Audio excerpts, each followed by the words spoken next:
헷갈리지 말라는 거지. 뭘 헷갈리면 안 되냐면 어퍼 바운드인 넘버는 들어오는 t에 적용하는 거고, 그렇죠? 인아웃은 변성에 적용하는 거란 말이지. t 제약과 변성은 그냥 해석하면 되게 웃긴단 말이야. 어퍼 바운드가 이미 넘버로 돼 있는데 아웃이라는 게 무슨 뜻이야? 뭐 이렇게 보인단 말이지. 그냥 보면. 혹은 인을 쓰면 더 볼 때리지. 아니 어퍼 바운드를 지정했는데 로어 바운드를 지정해? 이렇게 보인단 말이지. 그런 뜻이 아니라고. 이거는 들어오는 t가 넘버의 어퍼 바운드에 걸려 있는 거고 변성이 인이라는 뜻인 건데, 자바는 클래스 선언 시에 변성을 지정할 수 없어요. 근데 코틀린은 클래스 선언에서 변성을 지정하면 얘가 가진 모든 메서드에 다 적용이 된다는 거야, 자동으로. 그러면 메서드에서 딱히 프로젝션을 쓰지 않아도 기본적으로 적용이 돼. 근데 자바는 클래스에다 변성을 지정하는 선언이 없어. 그래서 모든 메서드에다가 메서드들마다 변성을 지정하는 거나 마찬가지야. 그러니까 클래스의 정책을 정할 수가 없는 거죠. 그러다 보니까 언어가 약하니까 조심하게 써야 돼. 이 변성 지정이 안 되어 있는 제네릭 클래스를 사용하는 걸 메서드 쓸 때마다 조심스럽게 변성 지정을 해서 써야 되는 거죠. 근데 그에 비해서 코틀린에서는 클래스 선언에서 변성을 지정할 수 있기 때문에 이 클래스는 이런 목적이야라고 밝히면 프로젝션 쓰지 않으면 자동으로 나머지에서 그게 반영이 되는 식으로 돌아갑니다. 그게 바로 자바 코틀린의 타입 파라미터 제약의 가장 큰 차이점이라고 할 수 있죠. 한마디로 자바는 선언 시점 변성 지정이 불가능하다. 코틀린은 가능하다. 하지만 선언 시에 t에다가 어퍼 바운드만 제약할 수 있는 건 둘 다 동일하고, 프로젝션 할 수 있는 건 뭐 둘 다 동일하고. 아마도 자바도 멀티 바운드를 걸 때 이걸 못 찾아내니까 이렇게 했겠지? 자바로 테스트 해볼까?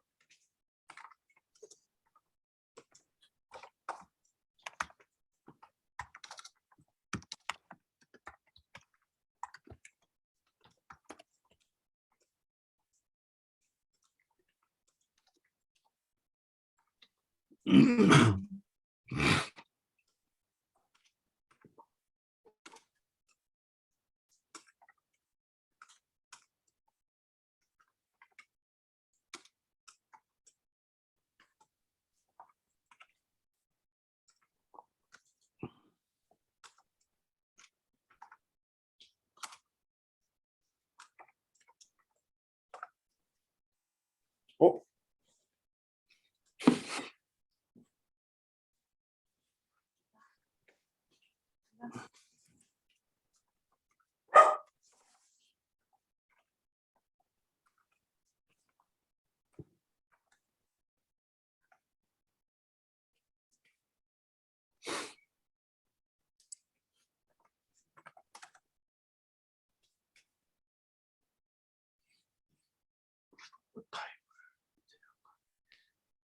어? 자바 그러게 하나?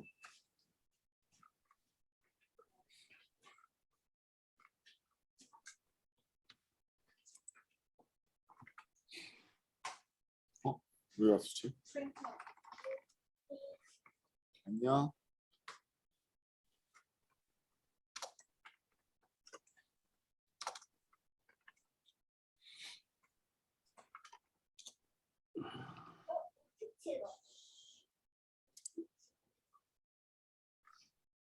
아니야. 역시 안 돼. 자바도 똑같이 그냥 허용해줘. A1, A2 둘 다 허용해줘. 역시 자바의 규칙 그냥 따를 거였어. 자바를 해도 마찬가지로 통과돼. 지금 아까 위에서 봤던 그 현상은 자바에서 똑같이 그냥 그걸 답습했나 봐. JVM으로 컨버팅 해야 되니까. 그런 거죠. 승현님 타입 소거에 대해서 알려주세요.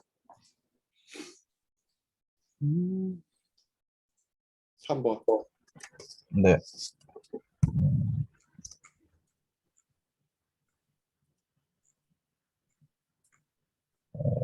타입 소거가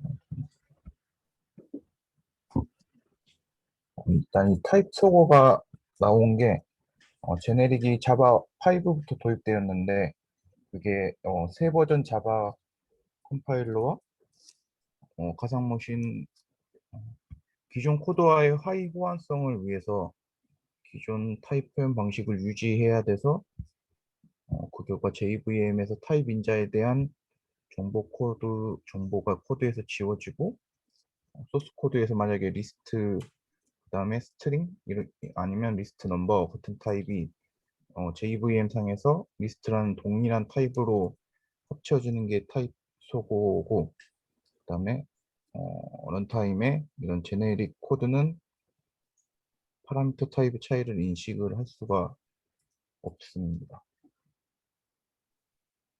그래서 네, 일단 여기까지 정리를 했습니다. 파라미터 타입과 일반 타입의 한계를 비교하라. 네. 아니 그 문제를 보면 두 번째 문장이 있잖아요. 타입 파라미터의 한계를 일반 타입과 비교해서 설명하라. 일단 타입 파라미터 같은 경우에는 이제 런타임에 타입이 지워지기 때문에 타입 비교를 할 수가 없는데 그래서 리디파이드를 붙여서 그래서 한계가 뭔데? 타입을 직접적으로 사용을 할 수 없다. 일반 타입 같은 경우는 특정 타입이라고 알고 사용을 할 수가 있는데 이런 타입 파라미터는 그 타입을 직접적으로 사용할 수 없는 게 한계점 아니 아니죠. 그렇게 알고 있으면 곤란해. 실제로는 사용할 수 있거든. 그게 근데 리디파이드 그걸 붙였을 아니 때 아니 안 붙여도 사용할 수가 있나요? 아니 사람들은 전혀 깊이 보려고 그러지 않는다. 우리는 T타입을 사용할 수 없는 건 오직 is만 사용할 수 없어. as는 사용할 수 있는 거지. 응?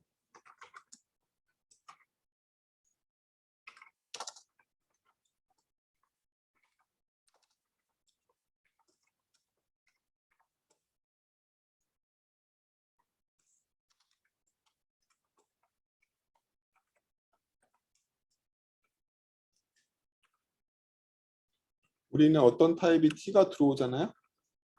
그러면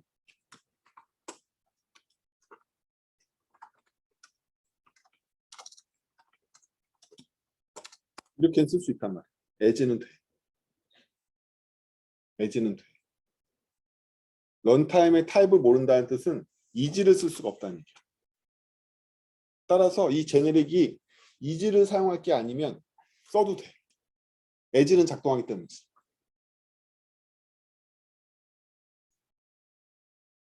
이게 되게 중요해.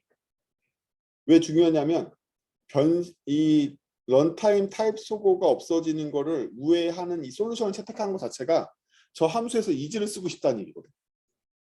그 타입을 알고 싶다는 얘기야. 이 타입을 알아가지고 뭐 하려고 그러는데? 이렇게 하려고 그러는 거지.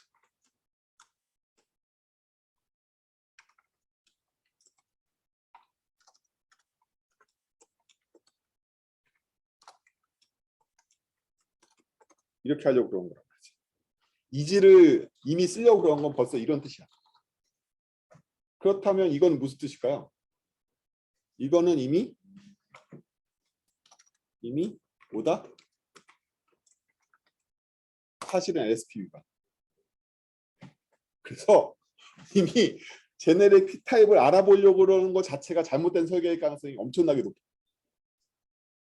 내가 이미 추상 타입을 받아들였는데 하위 타입으로 분리하려고 그러는 거잖아. 그렇죠? 아니었으면 뭘로 충분하다? T의 어퍼 바운드로 가능하겠지.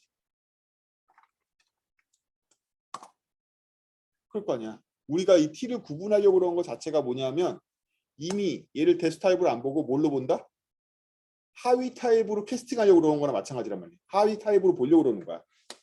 하위 타입으로 보려고 한다는 거 자체는 뭐다? 이미 리스코프 치안 원칙을 위배하고 있다. 그러니까 설계 자체가 잘못될 가능성이 엄청 높은 거야. 보세요.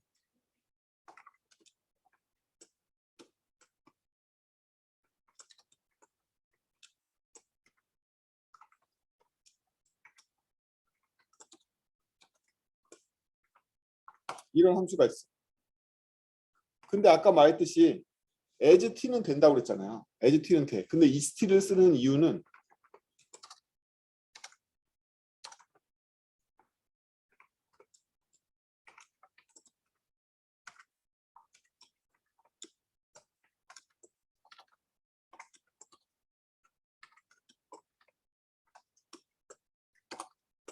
분명히 이렇게 하려고 쓰는 거란 말이야.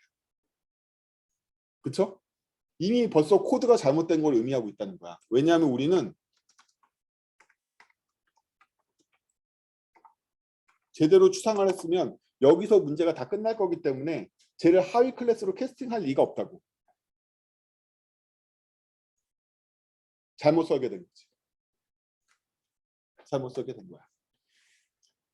그래서 만약에 여러분들이 제대로 타입 계층을 대수 타입 계층을 만들었으면 하위 계층으로 강제 캐스팅을 통해 가지고 걔 메서드를 쓰려고 그러지 않을 거라는 거야.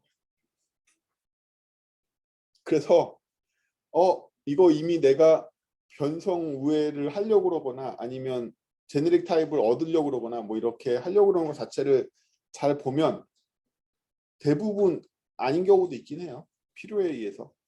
근데 그거는 이제 제네릭 안에 있는 타입을 주인공으로 만들기 위한 래퍼 제네릭을 만들었을 때 그런 일이 생기는데 그런 게 아니라면 래퍼 제네릭을 만드는 것도 잘못된 패턴이야. 원래 인터페이스 정의해야 되니까. 어쨌든 그래서 이게 잘못되어 있는 설계의 가능성이 굉장히 높아요. 그 타입을 알아낸다 하더라도. 그래서 여러분들은 나는 런타임의 키타입이 뭔지 꼭 알고 싶어 라는 문제가 생기면 잘못된 설계 아니야? 를 먼저 의심해 봐야 된다. 그래서 대부분 설계로 T타입을 몰라도 되게끔 고칠 수 있어요. 나온 김에 얘기하자면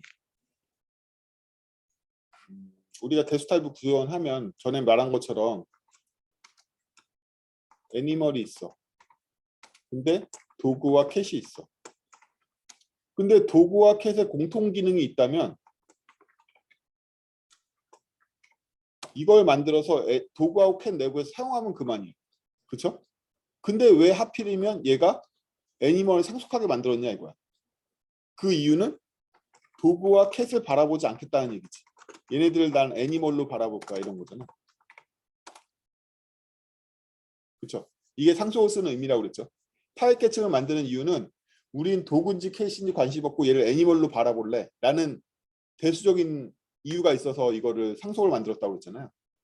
안 그러면 굳이 임플리먼트나 상속을 하지 않고 내부에 그냥 애니멀 유틸리 함수를 쓰면 그만이야. 공통 부분들을 빼가지고. 근데 이걸 왜 굳이 타입에서 계층을 만드느냐 하면 도구 캣을 내가 구체적으로 인식하기 싫고 애니멀로 인식하기 위해서인 거죠. 그렇죠? 그러면 언제 직접적인 타입 계층을 구현하나? 이건 우리가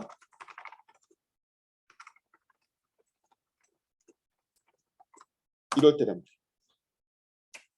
이럴 때라는 거지. 이럴 때는 우리는 도구와 캣을 알아. 두 개만 정의하면 돼. 이럴 때 우리가 직접 타입 정의를 한단 말이야. 근데 만약에 애니멀 밑에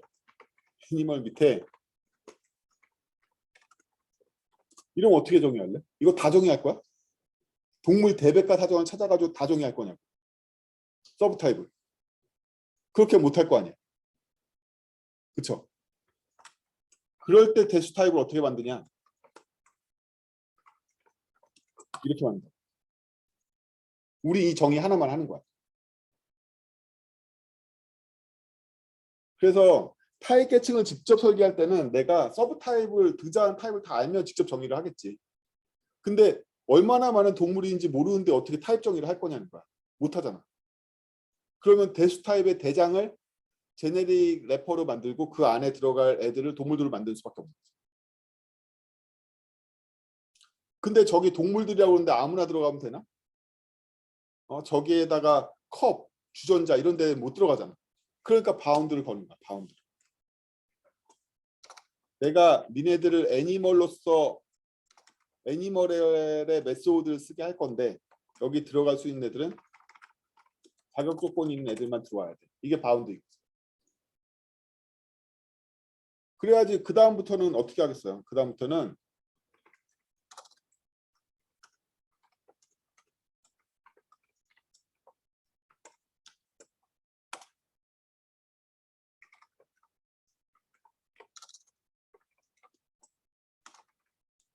이렇게 될 거 아니에요. 그쵸? 이렇게 될 거란 말이지. 우린 얘를 애니멀로 보기로 했으니까 애니멀 메소드 쓰잖아. 이건 마치 제네릭을 안 쓸 때랑 되게 비슷하단 말이에요.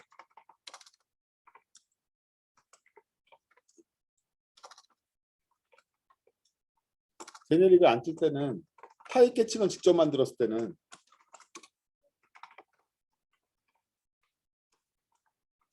이렇게 되잖아요. 밑에 결론은 똑같단 말이야. 애니멀 메소드를 부른다는 저 결론은 똑같아. 데스 타입을 쓴다는 결론은 똑같다고. 근데 이때는 우리가 도구니 캐시니 뭐니 이걸 직접 다 정의할 수 있는 여력이 있거나 이 클래스 층에 나오는 애들 다 알고 있을 때란 말이지. 모르니까 모르는데도 난 애니멀을 쓰고 싶어. 그러니까 제네릭이 필요하게 돼. 동물이 얼마나 나올지 모르잖아. 근데 난 데스 타입을 쓰고 싶어. 얘들 다 애니멀 메소드로 바라보고 싶다고. 애니멀로 바라보고 싶어. 그러니까 제네릭을 쓸 수밖에 없어. 그래서 와닿는지 안 와닿는지 모르겠네. 여러분들은 언제 타입 계층을 직접 구현하고 언제 제네릭을 써야 되는지를 구분할 수 있어야 된단 말이야. 제네릭을 왜 쓰는지를 이해해야 돼.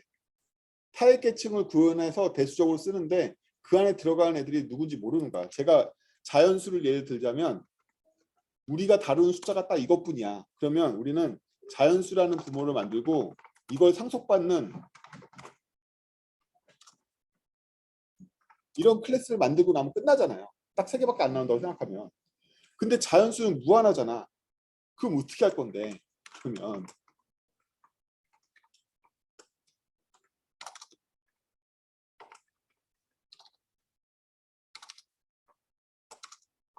뭐 이렇게 정의할 수밖에 없잖아. 어? 이렇게 정의할 수밖에 없잖아. 그래야지 내가 내추럴 계열에서 쓸 수 있는 연산을 정의하겠지. 자연수는 덧셈하고 곱셈에만 열려 있으니까 제가 여기다 플러스하고 멀티플라이만 정의할 거 아니에요. 응? 그러면 그 다음부터는 얘네들은 플러스하고 내추럴 플러스하고 멀티플라이만 이렇게 지원하겠지. 마이너스하고 나누기는 다시 자연수가 되지 않잖아. 그 연산을 이 안에 안 쓸 거란 말이지. 뭐 이렇게 데스 타입을 운영하는데 내가 저 안에 얼마나 많은 타입이 있을지를 모르겠을 때는 저렇게 정의할 수밖에 없다고. 어? 알겠죠? 모르겠다고? 그러니까 이 제네릭이 뭐가 어렵냐면 왜 제네릭을 언제 쓰는지를 모르는 것 자체가 여러분들한테 일단 헬이야. 그게 먼저 헬이란 말이야.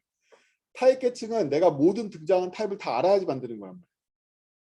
근데 내가 그 등장한 타입이 얼마나 너무 많아. 그래서 걔에 대한 특징만 규정할 수가 있어. 하지만 얘네들에 대한 대수 타입을 쓰고 싶어. 그 위아래 제가 제네릭 애니멀을 만들었을 때랑 애니멀을 상속한 자식들을 직접 불렀을 때랑 결론은 다 뭐다? 그 개의 애니멀 메소드를 쓰는 걸로 결론이 나잖아요. 그렇잖아. 결론은 내가 애니멀 메소드를 쓰는 걸 결론이 난다고. 그렇지? 근데 이걸 내가 왜 직접 도구를 만들지 않고 제네릭을 썼냐 이거야. 그 안에 너무 많은 애들이 들어갈 거기 때문에 그렇게니까. 그래서 보다 더 추상적인 범위 내에서 데스타입을 지정하는 거죠. 근데 수학적으로 보면 뭐 제약을 잘 걸기만 하면 도그나 캣을 안 정의하고 다 제네릭으로 갈아치울 수도 있겠죠. 그게 이제 제네릭의 결론적인 내용인데 제네릭을 왜 쓰는지를 모르니까 이 제네릭이 다 어렵단 말이에요. 아무튼 그래요. 타입 소고는 그래서 첫 번째 문제는 뭐였냐면 타입 소고가 되는 거가 나한테 불편해. 그래서 나는 그 구상 타입을 알고 싶어. 라는 것 자체가 설계상 LSP 위반의 가능성이 엄청 높다고. 왜냐하면 as는 되니까. is는 내가 걔를 캐스팅하겠다는 얘기랍니다. 누군가를. 아니 이게 이미 내가 원하는 추상 대수 타입인 T로 들어왔는데 T에다 충분한 제약을 안 걸었던지 뭐 이런 거잖아. 난 그 T의 메소드를 써야 되는데 T에 아무 제약도 안 걸고 그냥 아무 생각 없이 그냥 이런 걸 쓰니까 이 t를 규명하고 싶어지겠지. 그렇죠? 이 t를 규명하고 싶어지겠지. 그렇다. 여기에다가 제가 t 제약을 빡세게 걸었으면 t를 캐스팅하지 않고 바운드 걸려있는 메소드로 얘를 바라보려고 그랬지. 느낌이 오죠? 눈 닫고 오죠? 그래서 뭐 3번은 그 정도로, 아니 3번은 결국 타입 파라미터의 한계라는 건 런타임에 이지를 때릴 수 없다는 게 일반 타입과의 차이라는 거지. 일반 타입은 이지를 때릴 수 있어. 4번으로 덕기님한테로 넘어가죠.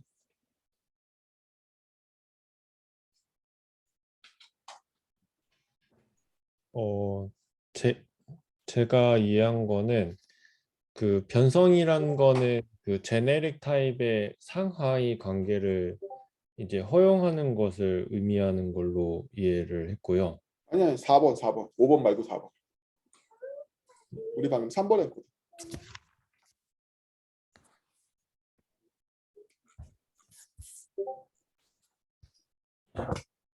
제가 이걸 빼먹었네요.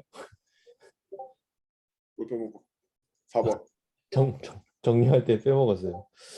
제가 다 그런 거야? 그러면은 남진이한테로 가야겠다.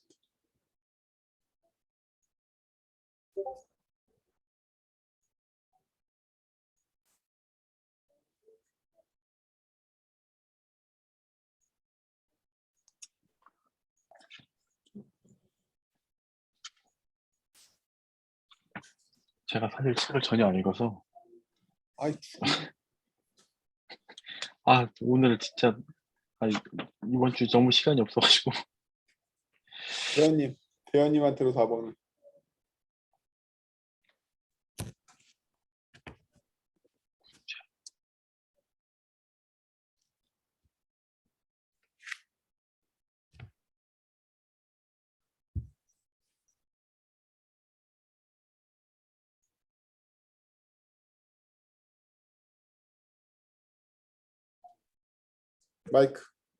마이크. 열심히 말했는데 네 아무튼 응. 그 코틀린은 인라인 함수를 통해서 사용 시점에 그 해당 제네릭 타입을 알 수 있어가지고 그 타입 속어를 우회할 수 있고요. 그때 사용하는 키워드가 레이파이드라고 이제 제네릭 타입 앞에 붙이도록 예약된 키워드가 있었고요. 정지. 인라인이면 왜 레이파이드를 쓸 수 있는 거야? 인라인이면 왜 알아? 타입을. 그 인라인 함수가 이제 컴파일 시점에 그 해당 함수를 사용 지점으로 복사해 주잖아요. 그래서 네. 복사해 그, 주는데 왜 알아? 그 사용 지점에는 해당 타입에 대한 정보가 있기 때문에 알 수 있다고 생각합니다. 구체적으로 어떻게 할 수 있는 거야? 그렇게 얘기하면 모른다는 얘기랑 똑같잖아. 얘가 인라인화 되는데 왜 알아?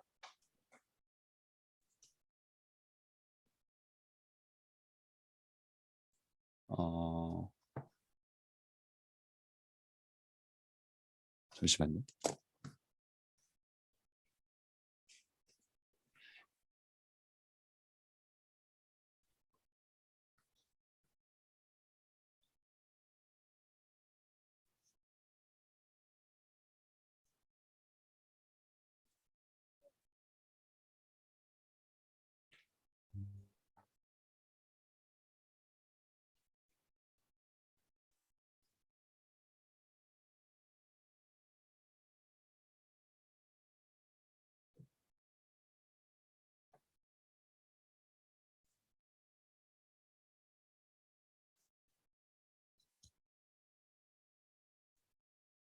뭔가 설명을 잘 못하겠네요. 해당 타입을 썼기 때문에 알 수 있지 않을까요? 그게 무슨 설명이야? 구체적으로 코드가 어떻게 되길래 알게 되는 거야? 음,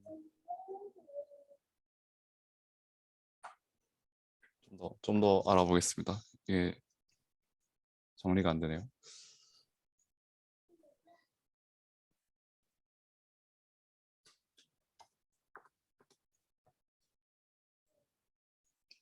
지금 370페이지에서부터 371페이지 사이의 코드를 보면 인라인으로 is instance of를 만들었어요.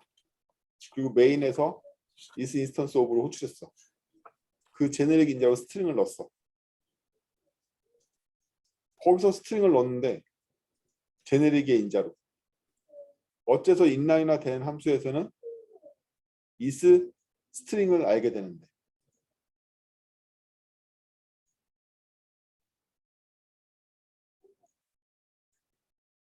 어떤 마법이 일어나는 것 같아요? 그 안에서.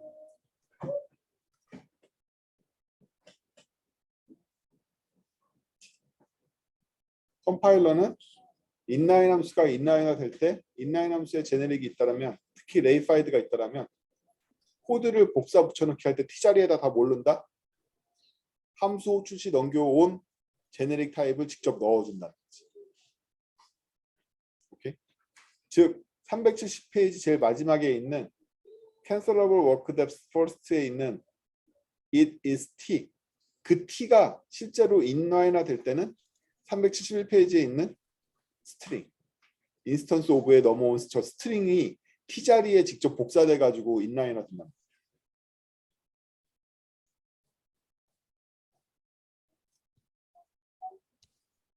인라인화 된다는 얘기는 이 코드를 복사해서 붙여놨다는 얘기잖아요. 저 자리에다가. 그렇죠? 대현님 연구 중? 네. 아니 인라인화 됐다는 얘기는 370페이지 제일 마지막에 있는 그 코드가 370페이지 저 프린트 자리에다가 복사했다는 얘기잖아요. 네. 복사된 부분이 어디냐면 cancelable work depth first 람다 저 부분이 복사됐을 거 아니에요.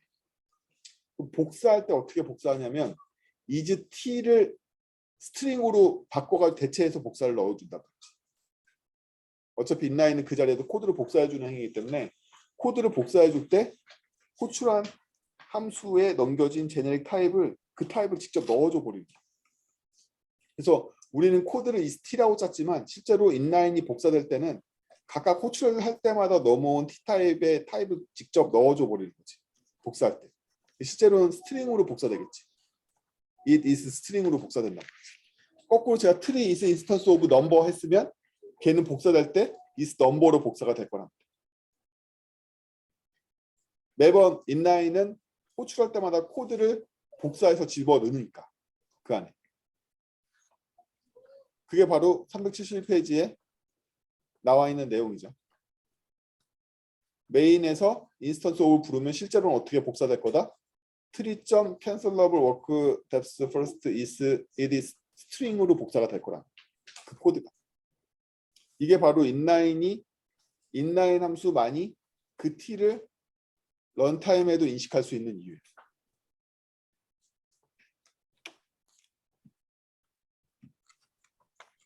런타임에도 인식할 수 있는 이유. 근데 우리 4번 문제를 보면 구체화한 타입 파라미터의 한계는 무엇인가라는 질문도 포함하고 있죠. 한계가 뭐예요?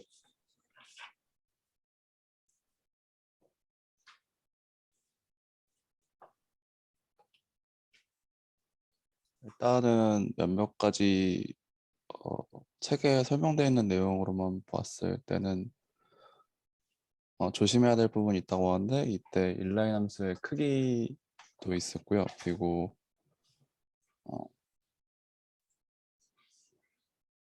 그 생성자를 내부에서 생성자를 호출하거나 동반 객체 멤버에 접근할 수 없다고 쓰여 있는데, 이렇게 설명하면 안 될 것 같은데. 잠시만요. 일단 생성자를 호출할 수 없는 이유는 뭘까요?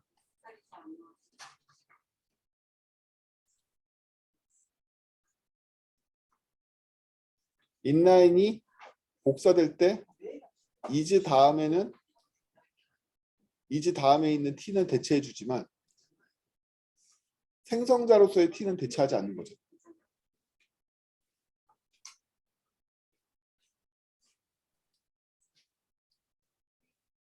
아니 저런 인라인 함수가 있으면 내가 메인에서 팩토리를 부를 수 있을 거 아니야.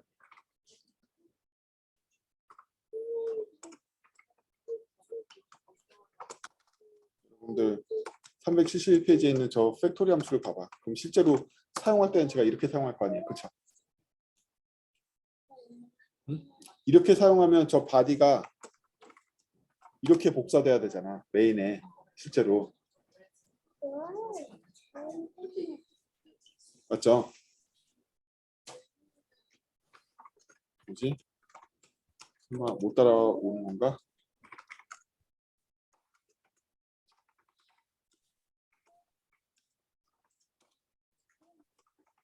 제가 이렇게 코드를 짜면 실제로 인라인화된 코드는 원래대로라면 함수의 바디가 그대로 들어오니까 이렇게 붙여넣기가 됐을 거 아니야. 팩토리 함수 안 보여? 팩토리 함수의 바디가 뭐야? t 괄호괄호잖아. 이게 붙여질 거 아니야. 인라인 함수니까. t에다 스트링 넘겼잖아. 저렇게 복사될 거 아니야. 다 따라오고 있는 거죠. 그렇지? 그런데 이건 뭘 의미하냐면 함수 바디에 있는 t 괄호를 스트링 괄호로 바꿔주는 역할을 해주는 컴파일러의 기능이 있어야 될 거 아니에요. 컴파일러는 t에 꾸미기가 붙으면 대체하지 않아. 이 t가 독립적으로 있어야지만 대체해. t 뒤에 아무런 구성자가 안 붙어야 돼. 그래서 ist라든지 st라든지 혹은 어떤 t라든지 예를 들면 이렇게 이런 것들은 다 괜찮다 이거야. t에 꾸미기가 없기 때문이지. 근데 t에 꾸미기가 있으면 안 돼. 이것도 다 안 돼. 생성되면 안 된다고 나오는데 이것도 안 돼. 메소드도 안 돼. 대체 안 해줘. 이런 것들은 다. 왜냐하면 t를 분석할 수 없기 때문에 t가 무엇인지 분석하는 게 아니야. 단순 대체를 한단 말이지. 우리가 t에 대해서 컴파일러가 확신하고 있는 건 뭐냐면 뭐밖에 없어.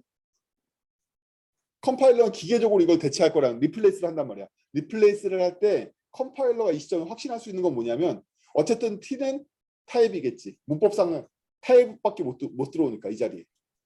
그럼 난 단순 대체 그야말로 스트링 리플레이스를 할 건데 내가 했을 때 책임을 안 질 수 있는 컴파일러가 책임을 안 질 수 있는 범위가 뭐냐면 단순 t가 쓰이는 곳밖에 없다는 거야. 거기는 대체를 해주겠다 이거야. 근데 이 t가 내가 뭔지도 모르는데 이런 짓을 한다든지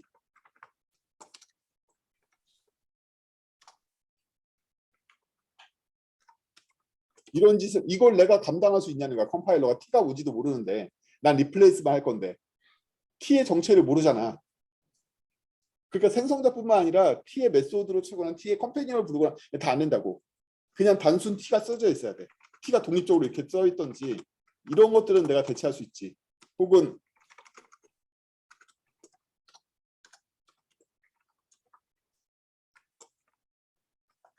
뭐 이런 것들은 제가 t가 타입이라면 마음 놓고 컴파일러가 리플레이스 해줄 수 있잖아. 이 자리에다가 스트링 이렇게 된다고 문제 생기지 않잖아. 그런 애들만 인라인화 될 때 리플레이스가 일어난 겁니다. 저 대현님의 표정을 읽을 수가 없네.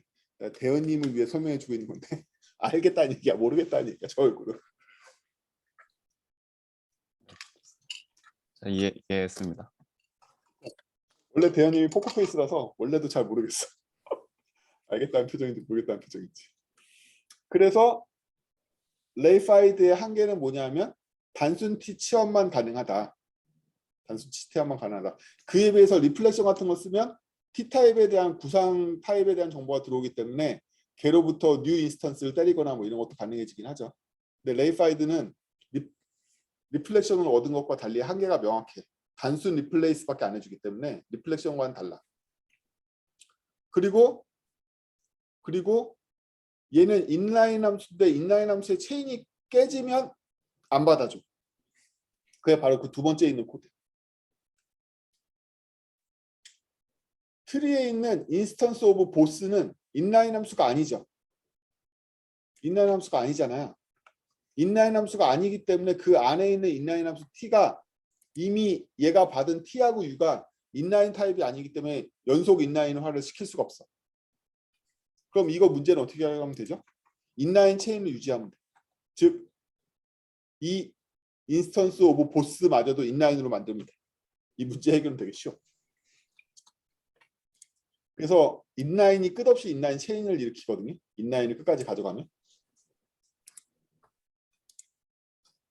이거의 문제는 뭐냐면 인스턴스 오브 입장에서 T를 받아야 되는데 그 T가 이미 레이파이드, 즉 인라인으로 복사되고 있지 않는 타입이라는 거예요. 그러니까 복사를 일으킬 수가 없는 거지. T를 모르니까. 따라서 문제 해결은 얘마저도 인라인을 봅니다. 이러면 끝나. 그러면 메인에서 얘를 호출했을 때 T하고 U도 이미 다 복사를 일으킬 거고 그 복사된 걸 받아가지고 얘도 또 복사를 일으킬 거잖아. 계속 복사를 일으킬 거지.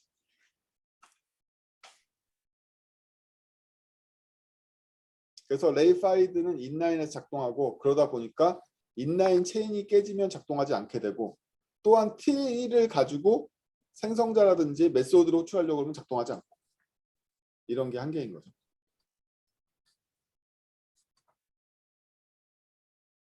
그렇다 보니 우리가 가장 욕구가 많은 것 중에 하나가 뭐냐면 LSP를 깨지 않았어도 생성자로 호출하고 싶은 니즈는 엄청 많거든요. 그렇잖아. 생성자. 여러분들 디자인 패턴 중에 제일 중요한 패턴은 누가 뭐래도 추상 팩토리 메소드 패턴이에요. 여러분들은 나중에 추상 팩토리 메소드 패턴을 매우 깊이 매우 자세하게 이해해야 돼요. 이유는 뭐냐면 객체 지향에서 모든 메소드는 추상화될 수 있지만 유일하게 추상화할 수 없는 메소드가 하나 있죠. 생성자가 바로 그래요. 생성자만은 반드시 구상 클래스의 것을 써야 돼. 그치? 우리가 일단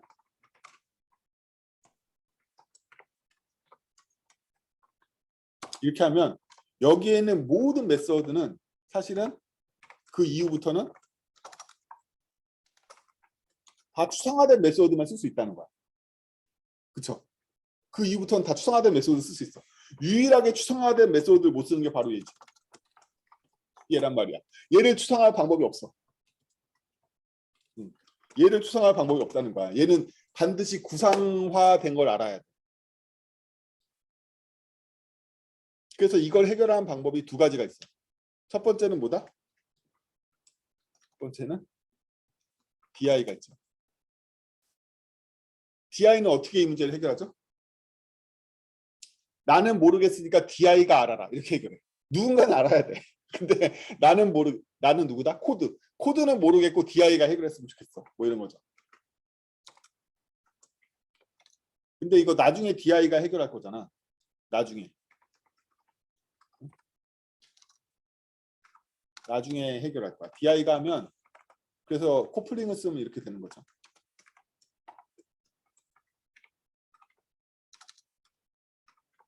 뭐 이런 식이 되는 거죠. 어디서 집어와서 DI가 넣어줬으면 좋겠어. DI가 넣어줄 거야. 이렇게 믿는 거잖아. 그러니까 나는 이게 캐시인지 도구인지 모르겠는데 DI 세팅에 보면은 뭐 얘는 도구로 돼 있어. 애니멀 담당하는 애는 도구야. 이렇게 지정할 거잖아요. 즉 코드에서 뺄 거야. 이게 첫 번째 방법이야. DI를 쓰는 방법. 그러면 이 객체 지향에서 약점이 이거라니까요. 약점이 생성자야. 나머지는 다 추상화되는데 생성자는 추상화가 안 돼. 구상화를 반드시 불러야 돼. 그래서 첫 번째 해결 방법이 아니지. 어쨌든 추상화되어 있는 생성자 시스템을 만들지 않고 해결하는 방법이 DI인 거야. 그래서 아예 생성만 담당하는 시스템으로 구상 클래스를 아는 책임을 다 밀어서 한 군데다 몰아넣어야지. 이게 DI의 개념이고. 그렇게 되는 거고요. 그럼 DI를 안 쓰고 구상 생성자를 모르게 하는 방법은 또 뭐가 있을까? 그게 바로 추상 팩토리 메소드 패턴이야. 추상 팩토리 메소드 패턴이야, 그게. 그래서 추상 팩토리 메소드 패턴이 왜 중요하냐고 물어보면 객체 지향에서 유일하게 추상화가 안 되는 걸 추상화하기 위한 패턴이란 말이야. 그 패턴을 못 익히니까 인간들이 리플렉션을 써가지고 리플렉트 클래스의 컨스트럭터를 얻어오려고 그러는 거고 뭐 난리를 치는 거야. 이거 다 추상 팩토리 메소드 패턴을 제대로 몰라서 그렇다. 무식해가지고. 근데 현실에서는 얘를 추상화하고 싶은 니즈가 막 생기는 거죠. 그래서 T 괄호 괄호를 너무너무 하고 싶다는 거지. 너무너무 하고 싶어. 왜? 얘만이 리스코프 치환 원칙으로 해결할 수가 없으니까. 생성자는 안 통해. 리스코프 치환 원칙이 안 통해. 대체 가능성이 안 통한다고. 응? 얘는 상속성이 안 통해. 그래서 T 괄호 괄호가 너무너무 하고 싶어. 그렇다는 거야. 하지만 여러분들은 반드시 추산 팩토리 메서드 패턴을 잘 익혀서 이런 짓을 안 하게끔 만들어야 돼요. 그거에 대해서 잘 가르쳐 줄 거냐고? 안 가르쳐 줘. 우리 디자인 패턴 시간 아니잖아. 그러니까 그거 안 가르쳐 주고 알아서 하고. 어쨌든 T 괄호괄호를 하려고 그런 이유는 알아. 이건 발생할 수밖에 없어. 왜냐하면 생성자만은 추상화가 되지 않기 때문에 추상 타입을 알아도 해결할 수 없기 때문이지. 이걸 해결하려면 DI를 쓰던지 추상 팩토리 메소드를 쓰던지 하다못해 여러분들이 서비스 로케이터를 쓰던지 아니면 하다못해 생성자 람다 맵이라도 만들어. 이런 거라도 만들면 되지 않겠어요? 이런 거라도 있으면 되잖아. 그럼 우리는 T 괄호괄호 대신에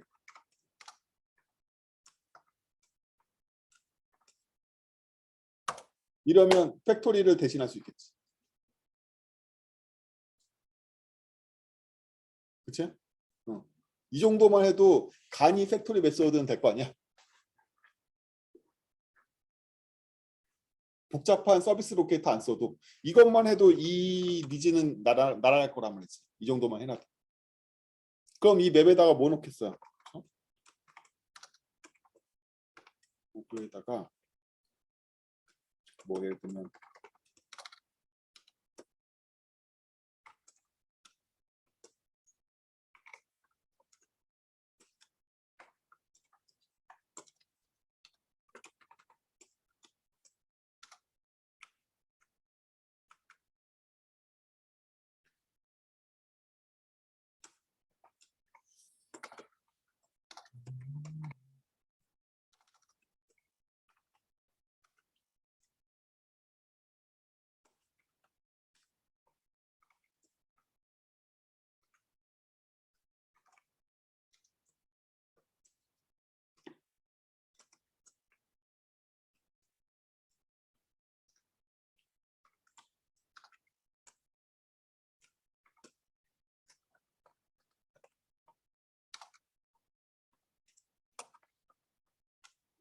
자, 이 정도만 해도 되죠. 이 정도만 해도 우리는 맵으로부터 T 오이사님 이거 레이파이드의 T 클래스는 먹나? 먹었던 것 같기도 해. 확인해봐요.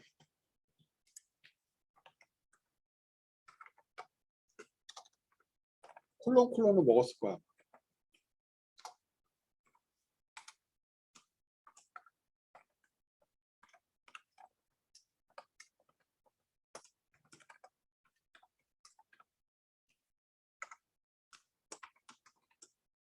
오케이. 잘 먹어. 잘 먹어. 저런 맵이 미리 있다고 생각해보면 제가 도구에 대해서 도구 클래스에 대한 도구 생성자를 지정했잖아요. 그렇죠? 그러니까 실제 함수에서는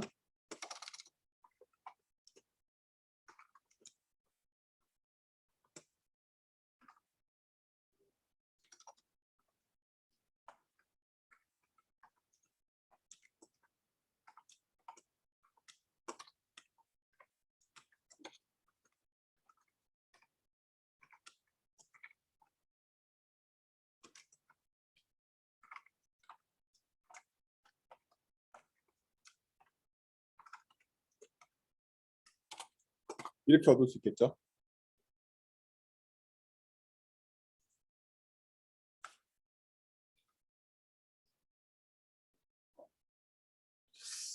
잘 모르겠다. 여러분들이 얼마나 코틀린하고 친한지 몰라서 인정사정 없는 코틀린 코드를 막 쓰고 있는데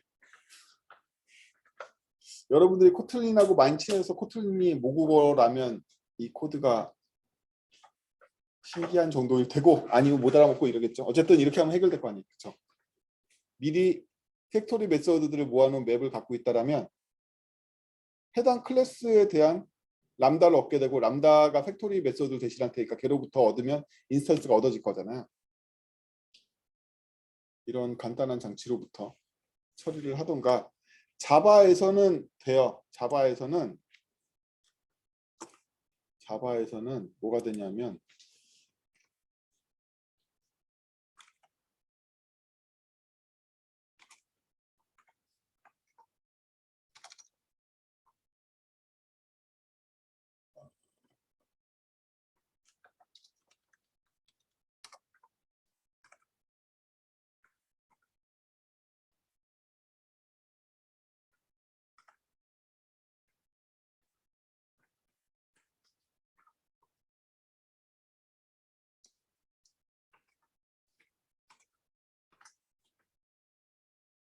자바에서는 이게 돼요. 이게 돼서 사실은 컨스트럭터를 얻을 수가 있어요.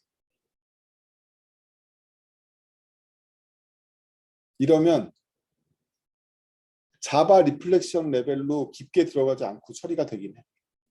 JVM 우회 방법이지.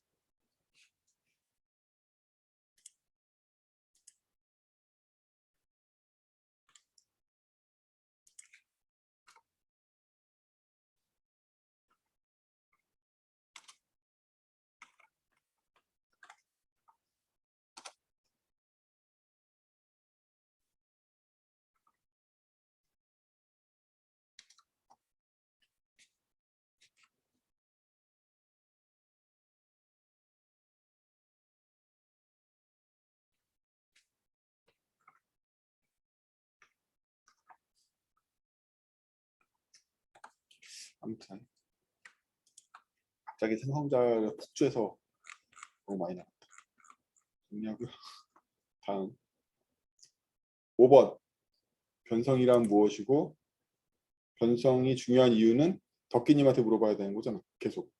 그 덕기님 정리했다며. 계속. 예.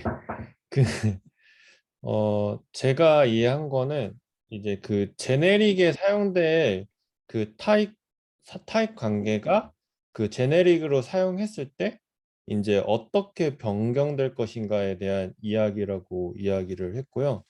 그래서 대표적으로 세 가지가 있는데 공병, 반공병, 무공병 세 가지가 있고 공병 같은 경우는 원래 타입 관계가 이제 상하이 관계일 때 제네릭으로 그 타입을 넣었을 때 그 상하이 관계가 그대로 적용되면 그 공변이고 반공변은 그 원래 타입이 이제 상하이 관계인데 제네릭을 사용하면 그 반대로 그 제네릭 타입의 그 관계가 하위 상위가 되는 경우가 이제 반공변이고 이거랑 아예 관련이 없이 그 제네릭을 사용했을 때 상하이 타입 관계가 무관해지는 경우가 이제 무공변이다라고 이해를 했습니다.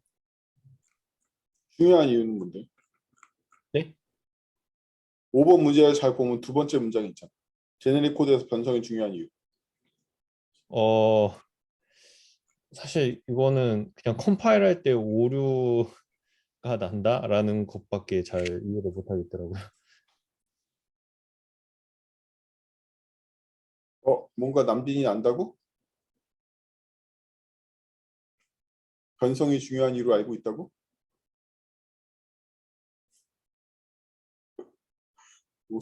이번 주에 바빠 책 아닌 걸로 계속 무슨 벼슬이라도 하나?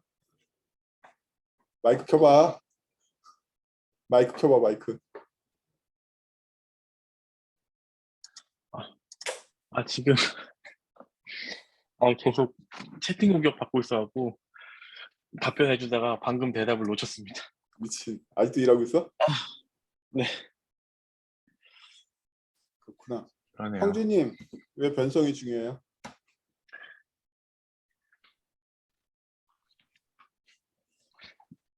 제가 이 책을 읽으면서 변성이 중요한 이유는 이제 결국에는 반공변이랑 공변이랑 이제 무공변이 있잖아요. 그렇다 보니까 공변 같은 경우를 쓸 때는 이제 상위 타입이 하위 타입을 알 때 이제 사용을 해야 되고, 그리고 이제 아까 같이 뭐 반공변일 때는 반대로 사용을 하잖아요. 그렇기 때문에 이렇게 뭔가 컴파일 시점에 이제 그 타입을 알기 위해서가 저는 중요하다고 생각을 하고 있습니다. 아니, 이해가 안 돼. 컴파일하기에 중요하기 때문에 변성이 중요하다는 건가요? 컴파일 확실히 이게 좀 컴파일보다는 참고로 변성을 어겨도 컴파일은 잘 돼요. 자바를 예를 들자면 변성을 어겨도 컴파일은 잘만 됩니다.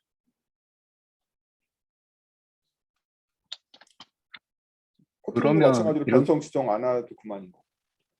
네, 말씀하세요. 이렇게 돼버리면 결국에는 이게 사용자가 이제 코드 레벨 단에서 그런 코드 작업을 할 때 결국에는 이 타입에 대해서 이제 좀 더 엄격하게 구할 수 있는 뭔가 규율이 되지 않을까요? 변성이 중요한 이유는 사용자가 사용할 그 코드의 규율이 되기 때문이다 라는 건가요? 네, 아니, 사용자의 규율이 중요해서 변성이 있는 건 아니에요. 변성을 잘 모르면 문제를 일으킬 뿐이지. 사용자가 학습하는 건 중요하지만 사용자의 규율로서 변성이 있는 건 아니죠.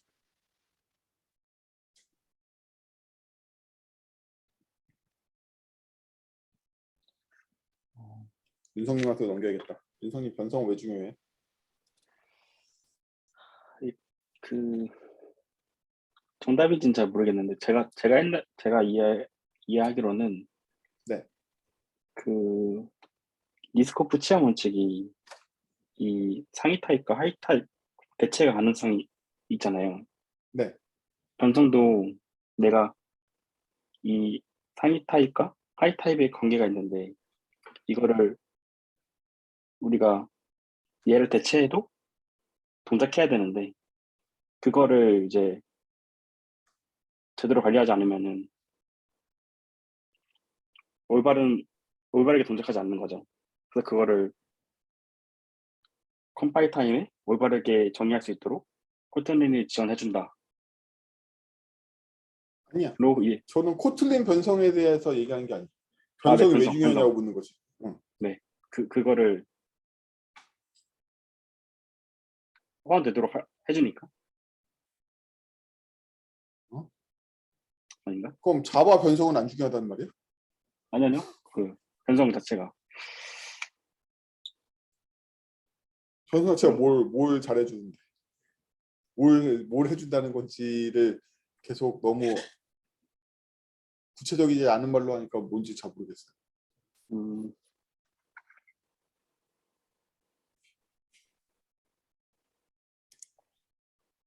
네.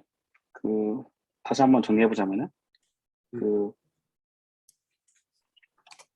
상위 타입과 하위 타입이 있을 때 네. 이제 상위 타입이 하위 타입을 대체할 수 있어야 되잖아요. 네. 맞나? 근데 제너릭을 사용하면은 하위 타입이 상위 타입을 대체하겠지. 네네. 네. 근데 제너릭을 사용하게 되면은 이러한 그 대체 가능성이 깨질 수가 있어요. 근데 그거를 대체해도 문제가 없다라는 거를 드러내기 위해서 변성을 사용합니다. 아닌가? 모르겠습니다. 아닌가? 형준이 아직도 감이 전혀 없어요? 더 부원해 주실 말.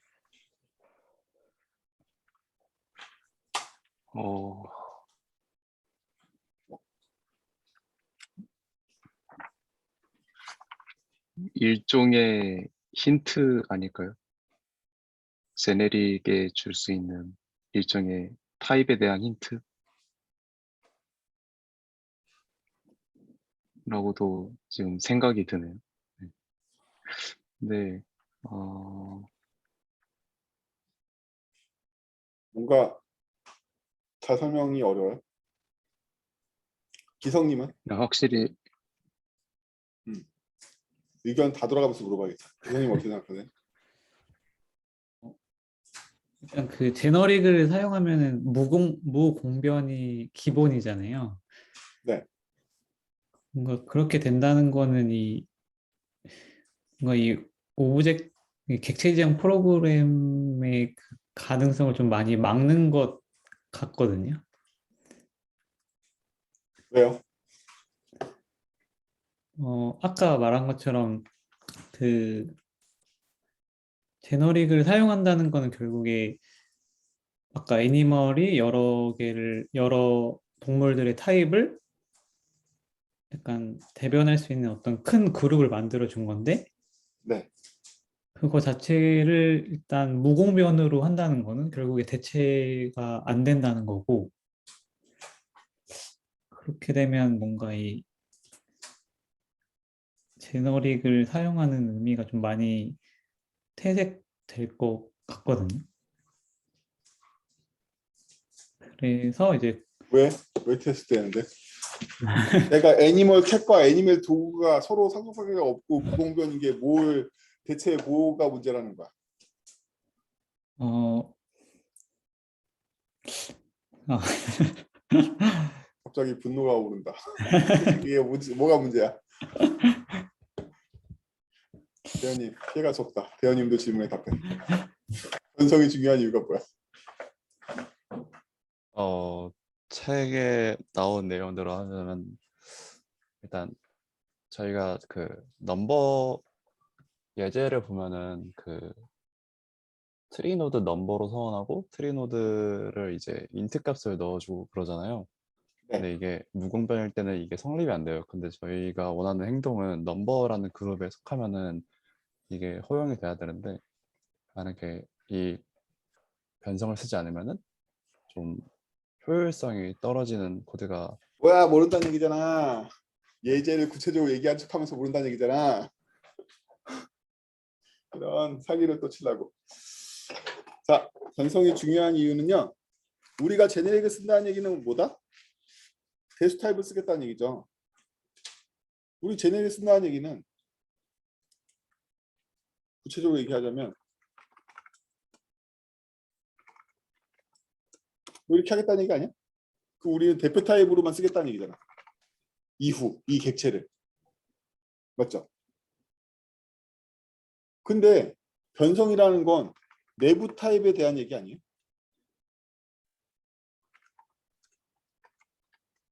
뭐 이런 거잖아. 물론 제약은 바운드이긴 하지만 이 내부 타입 때문에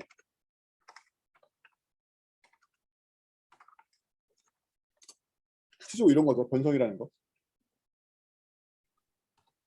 변성이라는 게 이런 거잖아. 근데 제네릭을 쓰는 이유는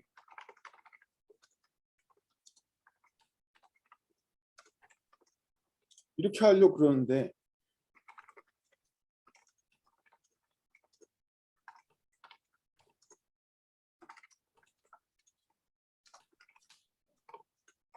뭐 이런 거죠. 그치?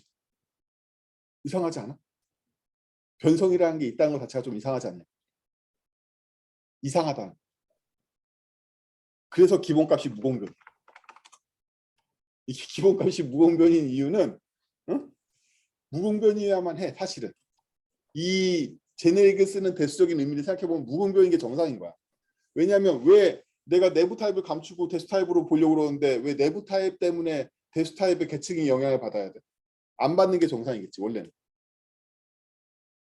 그렇죠? 무공변이 정상이야 사실은. 받으면 안 돼. 우리는 얘를 대수 타입으로 보는 거지 걔로 보는 게 아니기 때문에. 근데 문제는 뭐냐면 일반적인 대표 타입이 뭘 한다? 내부에서 내부 타입을 사용한다. 그치? 그렇잖아. 우리 책에 나오는 트리노드 예제를 보면 받아온 내부 타입의 인자 값을 노드에다 저장하잖아요. 응? 즉 제네릭이 감추고 있는 내부 타입이 타입으로만 존재하는 게 아니라 그걸로부터 값을 얻든 뭘 하든 아무튼 내부에 쓴단 말이지. 그래서 내부에서 내부 타입을 사용하는데 사용하는 곳에서 내부 타입의 대칭 관계의 문제가 생겨. 라는 거야. 그래서 문제가 안 생기게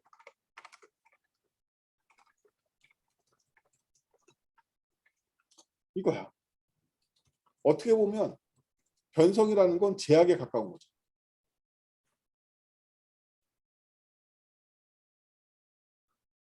변성이라는 건 제약에 가까운 거야.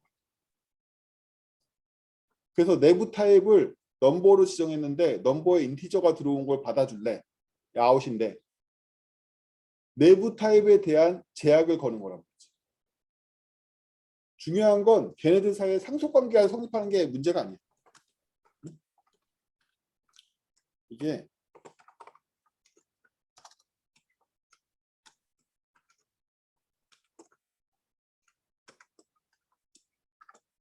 이게 중요한 게 아니라고. 이게 중요하지 않아. 상속관계가 중요하지 않다는 거야. 상속관계가 중요한 게 아니야.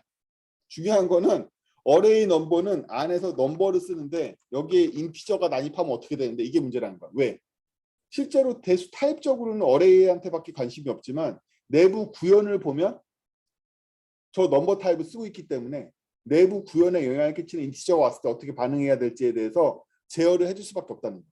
만약에 약간 미친 척하고서 어떤 클래스를 제가 만들었어요.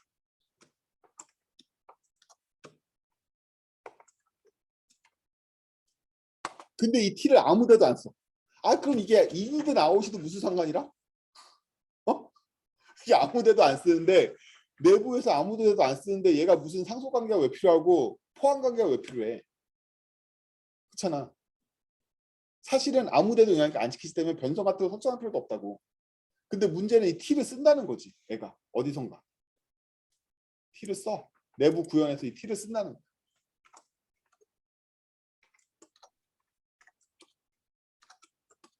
이렇게 받아오면 어디선가 얘가 이 t를 가지고 뭘 한다는 거야. 이 뭘 하는 것 때문에 이 클래스는 t 가지고 뭐를 하니까 t에 대한 제약을 걸래. 뭐 이런 문제가 생기는 거죠. 그러면 내가 단순히 t에 대한 제약을 거는 거는 바운드로 처리하잖아. 근데 문제는 더 큰 문제는 뭐냐면 다른 대표 타입의 내부 타입을 나도 대표 타입이야. 이런 상황. 이것 때문에 변성을 거는 거야.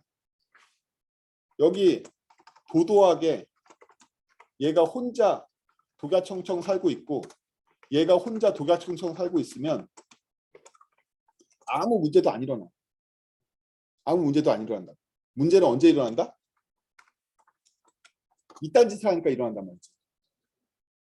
이딴 짓을 해서 일어나는 거야. 쟤네들이 뭔가 교감을 하려고 그러니까 문제가 일어나는 거라고.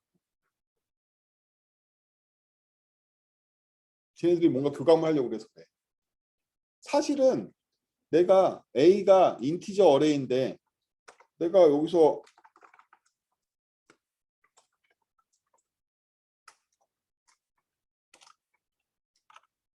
다른 대표 타입과 교류하지 않고 메소드를 그냥 구현하면 여기에 변성이 왜 필요해? 알아서 구현했겠지. 여기 무슨 변성이 필요해? 내 마음인데. 나 혼자 놀 건데 변성 따윈 필요 없다고. 내가 다른 나의 대표 타입 식구하고 얘기를 하려니까 문제인 거야. 즉 변성이란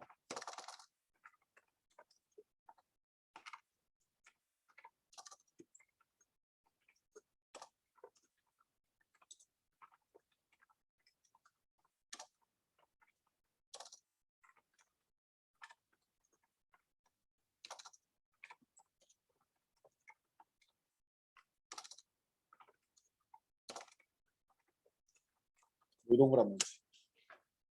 이런 일을 안 할 거면 아예 변성이 필요 없다는 거야.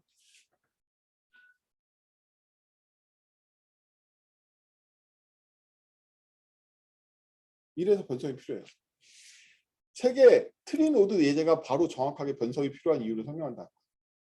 그러한 의미.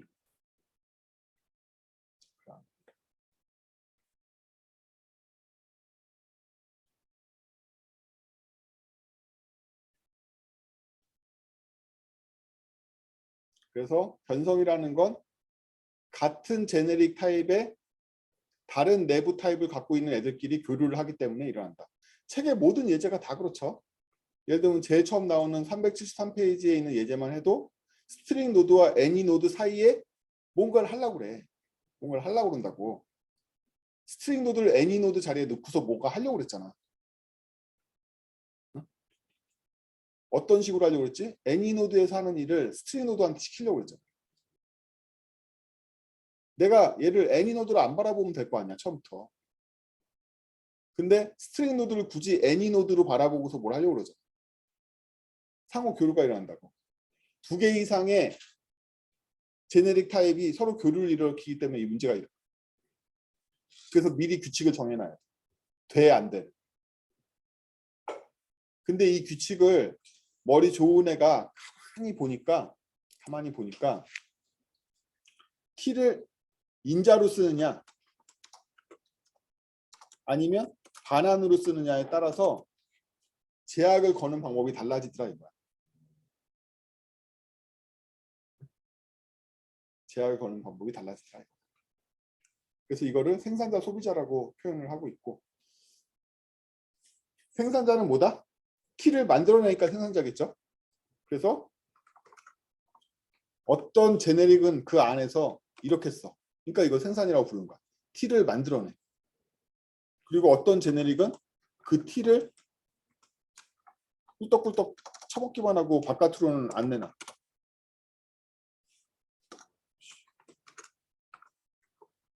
이렇게. 이걸 소비자라고 불러. 그럼 생산자 소비자에 따라서 저 T의 관계가 정해진다. 생산 소비를 다 하는 경우에는 어떻게 된다? T를 명확하게 정의할 수 없어. 그래서 무공변으로 해야 돼. 생산을 하는 경우에는 어떻게 돼? 잘 봐요. 어떤 함수가 반환값으로 any를 리턴한다고 생각해. any를 리턴한다는 얘기는 any 밑 이 함수가 어떤 함수 a가 있다고 해봐요. 여러분들 이 코드를 생각해 봅시다. 얘가 any를 반환해. 그렇다면 이걸 받아주는 쪽에서는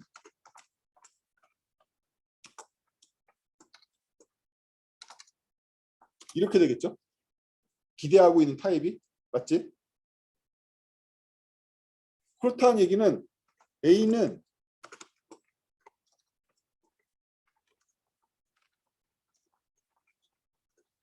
이렇게 되는 거 아니야? 왜? B가 마음씨 좋은 N이니까 스트링을 반환해도 받아줄 거고 넘버를 반환해도 받아줄 거고. 그렇잖아? 뭘 반환해도 받아줄 거잖아. 왜? 애당초 A 함수가 N이를 반환할 거라고 생각했기 때문에 B는 N이를 받을 준비를 하고 있고 따라서 아무거나 보내도 다 대체 가능성에 의해서 들어온단 말이야. 즉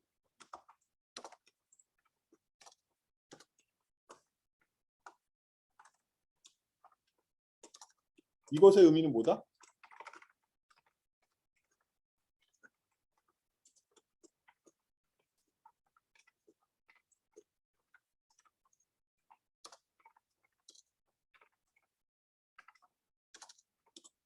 이거지.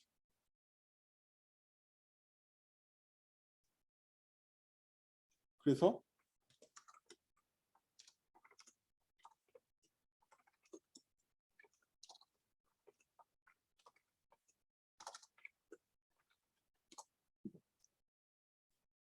그게 바로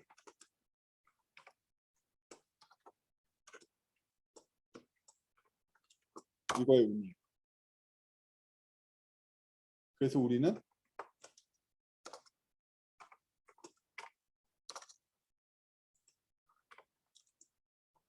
마음씨 좋은 아까 거 그대로 적용해 보자고. 마음씨 좋은 B는 어차피 넘버가 들어올 걸 기대하고 있으니까 걔 하위형이라면 다 문제가 없다는 거지. 내부에서 T를 어떻게 쓰기 때문에? 반환 타입으로 쓰기 때문이지. 거꾸로 우리가 선언 시점에 아웃을 걸었다는 얘기는 오직 내부 구현에선 T를 반환 타입으로만 쓰겠다는 얘기지. 우리가 내부에서 T를 반환 타입으로만 쓰는 이상 아웃을 걸어서 변성의 관계를 공변으로 만들 수 있다는 얘기고.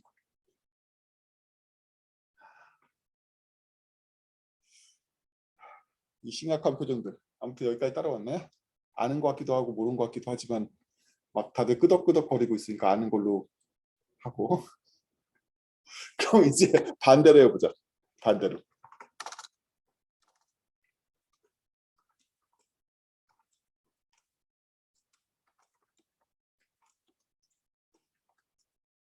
이런 함수가 있어. 이런 함수가 있으면 우리는 여기다 이렇게 넘기지 이렇게는 못 넘기잖아. 그렇죠? 맞죠? 그러면 함수를 약간 바꿔볼까?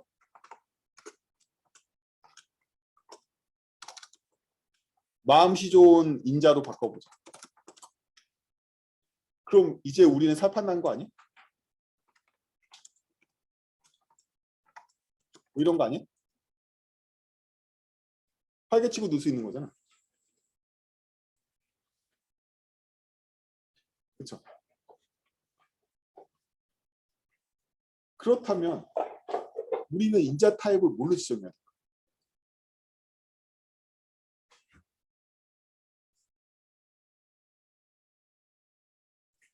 인자 타입을 뭘로 지정해야 될까?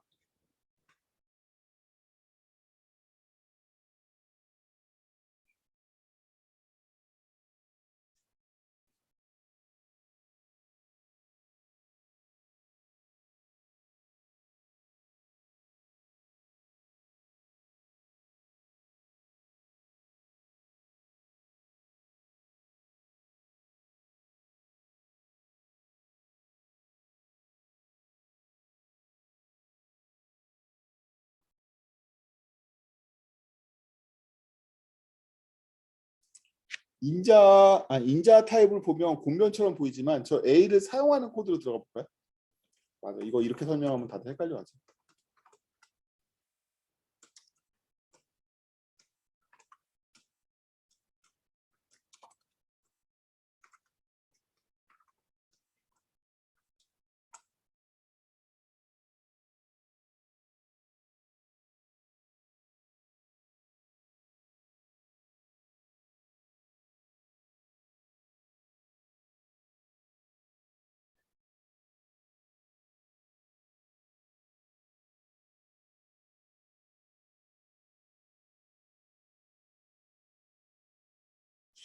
(375페이지에) 있는 방공변 설명을 제대로 이해하셨어요?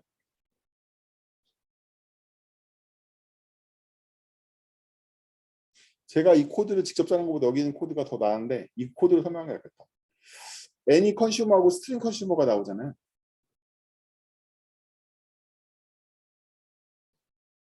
그러면 애니 컨슈머는 인자로 애니를 받았잖아. 그렇죠? 그러면 프린트 ln에 이시 애니로 들어가도 되게 돼 있거든요. 프린트 ln이 원래 애니를 받기 때문에. 그러면 애니만 들어오면 다 처리된다는 얘기는 애니보다 더 하위 타입인 애들은 들어와도 다 되는 거잖아. 공면처럼. 그렇죠? 그래서 스트링 컨슈머한테는 애니 컨슈머를 집어넣을 수 있게 되는 거죠.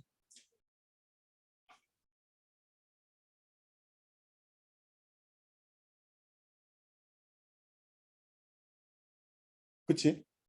그러면 인자 타입에 대해서 방공변이라는 얘기 뭐냐면 애니 컨슈머를 스트링 컨슈머에 넣지 않았어요? 지금?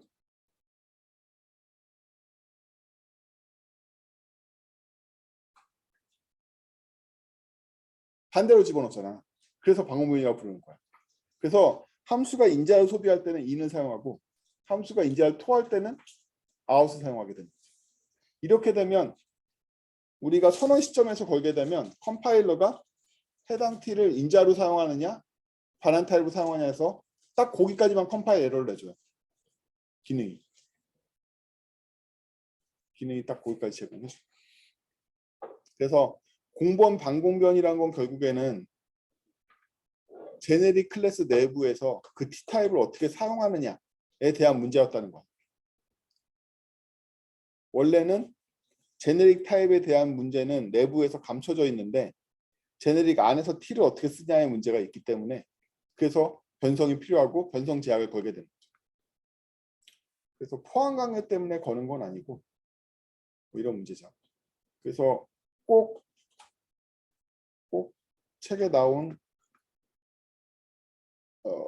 책 어디 나오니?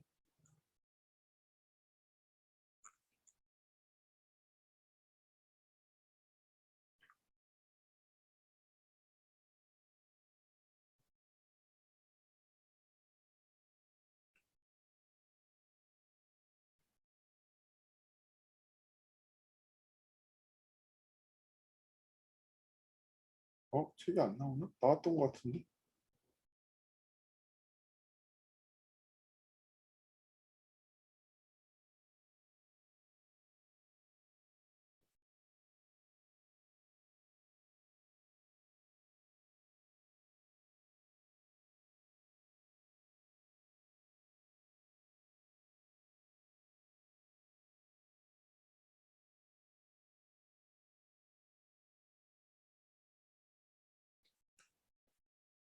불변 컬렉션에 대한 얘기가 없나?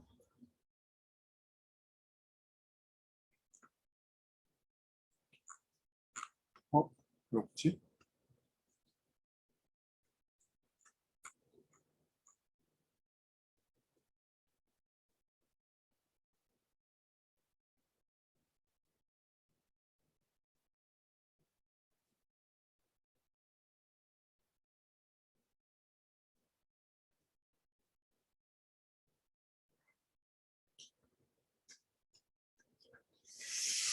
책이 없네요.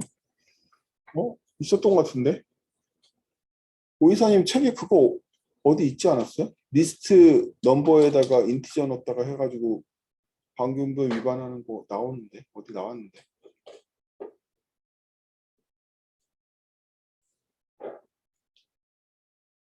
변성 그래서 불변 컬렉션 하고 나왔던 것 같은데 어디 갔지?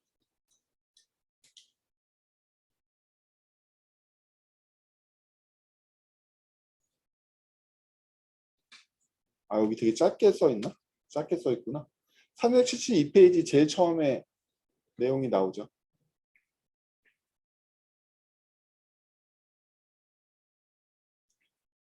저 리스트 any에다가 리스트 스트링을 넣을 수 있는 이유는 리스트가 불변 컬렉션이기 때문에 그래요. 만약에 이게 가변 컬렉션이면 리스트 any에 할당되어 있는 리스트 스트링에다가 인티저를 넣는 우를 범할 수가 있죠. 그래서 불변 컬렉션들은 공변 관계가 성립하지 않아요. 아니, 가변 컬렉션들은. 생각해봐. 저 코드가 리스트 n이잖아. n이야. 근데 실제로 집어넣은 건 이렇게 집어넣었잖아요. 저 코드를 보면. 응? 그러면 그 다음번에 뭘 할 수 있지 우리가? 이런 짓을 할 수 있다고. 왜냐하면 A는 any 리스트이기 때문에 이게 가변이었으면 이런 짓을 하면 어떻게 돼? 사실은 리스트 스트링에다가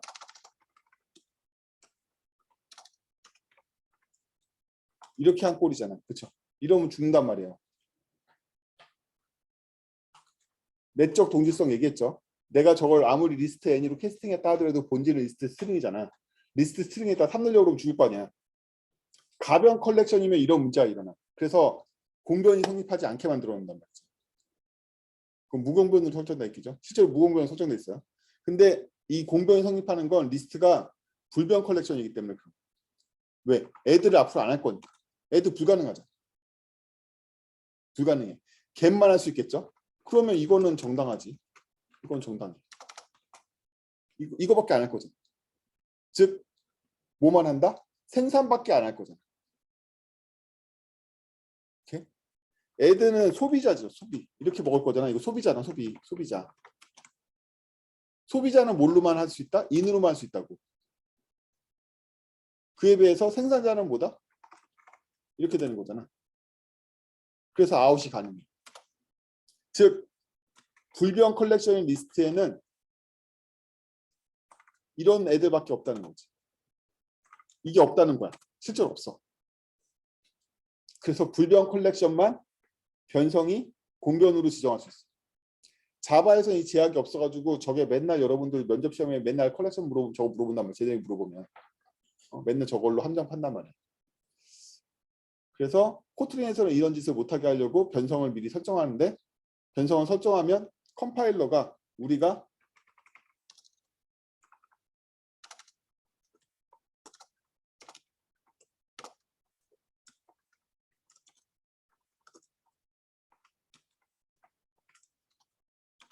이러면 컴파일이 안 돼. 죽여버린단 말이야.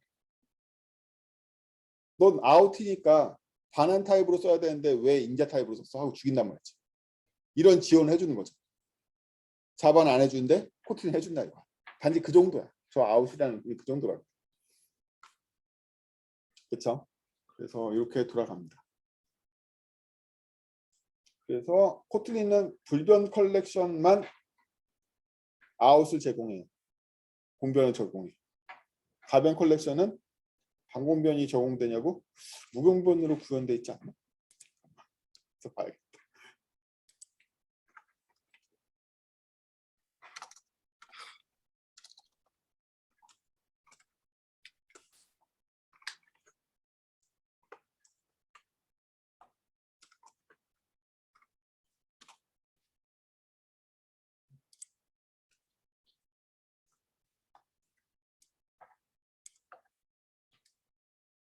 실제로 리스트의 정의는 이렇게 나오고요.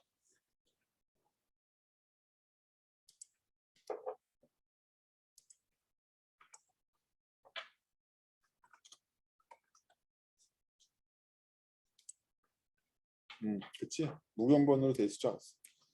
방공변으로 돼 있지 않고 무공변으로 돼 있어요. 뮤터블 리스트 같은 경우에. 아예 처음부터 그렇게 정의돼서 자바에서 흔히 일어나는 문제가 처음부터 막아진다. 그래서 여러분들 함부로 뮤터블 리스트로 바꾸면 안 돼. 위험한 거야. 그런 겁니다. 이렇고요. 그래서 변성에 대해서 알아를 받고 선언지점 변성 6번 문제는 제가 지금 풀어드렸고요. 7번 문제 풀어야죠. 7번 문제 기성님한테로 넘겨야겠다.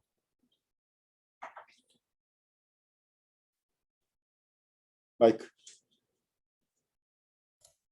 잠시만요.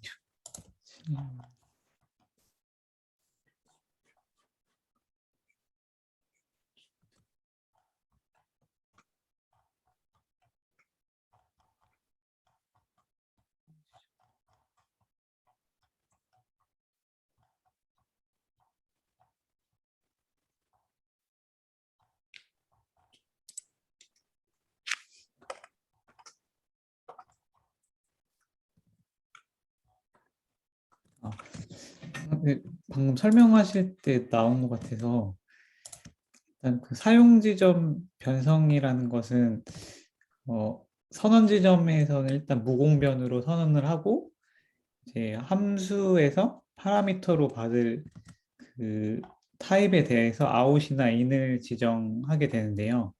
아니, 그렇지 않아. 아, 그래요? 선언 지점과 일치하면 경고가 뜰 뿐이고 반대면 안 될 뿐인 거죠. 아, 네. 실제로는 지정하고 지정할 수도 있어요. 네. 그래서 그래서 이제 그 함수에서 만약에 아웃 타입으로 지정되면 아까 설명하신 가운데 나오긴 했는데 나는 이 받은 인자에 대해서는 무조건 그 생산자의 함수만 호출하겠다 라는 의미가 되고요. 이제 in을 넣게 되면은 전달받은 그 파라미터에 대해서는 무조건 소비자의 함수만 호출하겠다라고 정의를 하는 걸로 저는 이해를 했습니다. 그게 문제의 답이 되나? 일단 코틀린 사용 지점 변성과 자바 와일드카드를 비교해 설명하라가 문제인데. 아, 네.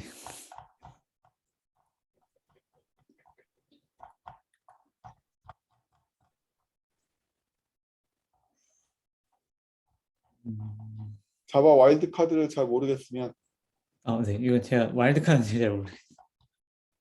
그러면 사용 지점 변성만 정확하게 설명해 주세요.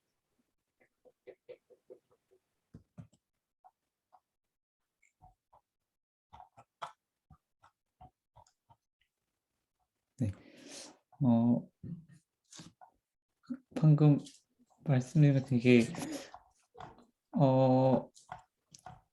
함수에 받는 파라미터의 이제 변성을 지정할 때 사용자 지정 변성을 사용하고요. 아니지. 그걸 왜 그런 짓을 하냐는 거야. 아, 우리는 선언 지점 변성을 쓸 수 있는데 왜 네. 프로젝션을 사용하냐 이거지. 선언 지점 변성에서 이제 지정을 하면 무조건 만약에 그 아웃으로 지정을 하면은 나는 무조건 이 함수 내에서는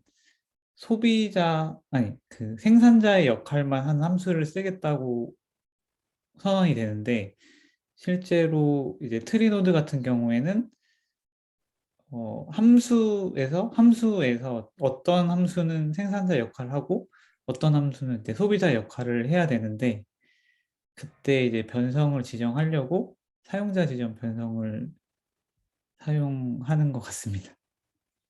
오, 정답이에요. 네. 쉬운 것 같지만 어려워서 물어본 거예요. 아, 네. 즉 코틀린의 선언 지점 변성은 너무 외골수라는 거죠. 맞는 말이긴 하지만 현실 세계에서 반환 타입으로만 쓰거나 인자 타입으로만 쓰는 경우는 사실은 드물어. 왜냐하면 래퍼 타입인 T를 이용해서 다양한 기능을 제공하고 있는 게 제네릭 타입이기 때문이지. 그리고 뮤터블이나 이뮤터블을 강제하지 않는 이상은 우리는 그 T를 받아들여서 애드하기도 하고 바깥쪽으로 토해내기도 하고 이럴 거예요. 이런 경우에 여러분들은 선언 지점에 대한 어떠한 규칙을 정할 수가 없거든. 왜냐하면 그 규칙은 오직 인자로 들어올 거냐 반환 타입이 될 거냐에 대한 규칙밖에 못 정하니까. 한계인 거죠. 즉 선언 지점에 한계가 있기 때문에 그 한계를 극복할 방법은 없고 그래서 걔를 무분변으로 지정하고 실제로 사용하는 함수 수준에서 프로젝션을 이용해 가지고 분변성에 대한 정의를 따로따로 해주는 거죠. 그래서 받아들일 거면 인이 되고 나갈 거면 아웃으로 지정하게 되겠죠. 선언 지점에서. 아니 프로젝션에서. 그래서 프로젝션에서 인아웃을 정할 때는 특이하게 T에다 정하는 게 아니라 인자 자체에다 정하고 있죠. 문법상 차이가 어디에 있냐면 380페이지 제일 밑에 트리노드의 서브트리 함수를 보면 T에다가 인아웃을 정하는 게 아니라 인자인 노드의 트리노드에다가 아웃T를 정했죠. 그렇죠? 됐습니다.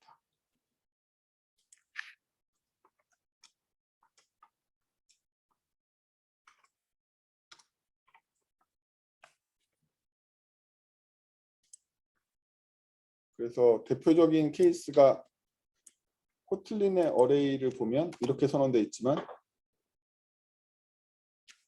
우리가 실제로 어떤 함수에서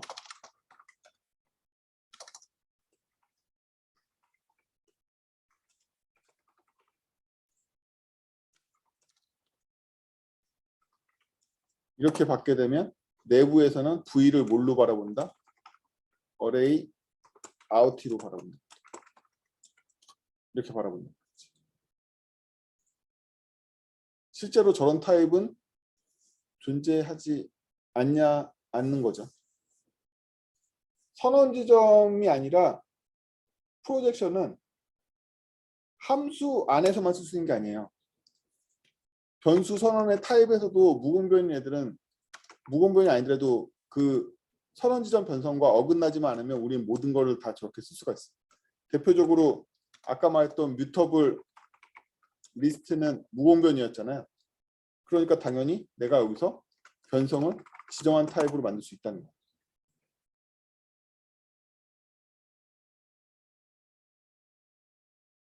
만들 수 있다고 이렇게.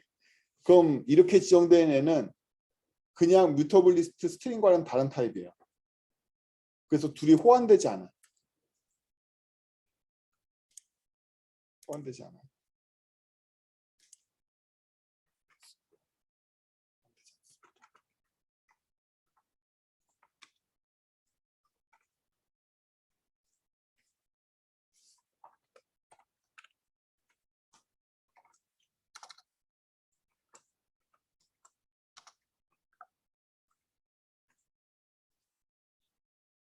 그래서 아웃티를 지정하면 아웃티 안에는 변성에 의해서 강제 변성이 일어났으니까 원래는 무공변이지만 할당 가능한 타입이 되겠죠.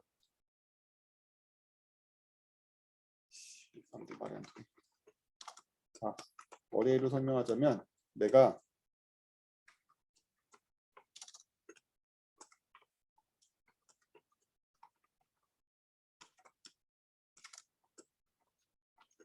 이게 들어온다고 이렇게 된다고. 이게 원래 어레이는 변성을 지원하지 않지만 전 지금 변성을 넣었잖아.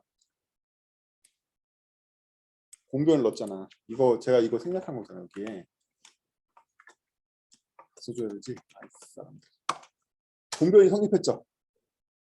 원래 성립 안 한다고. 내가 어레이를 선언 지점이 아니라 프로젝션으로 아웃 넘버를 지정했기 때문에 이게 인티저가 들어온다고.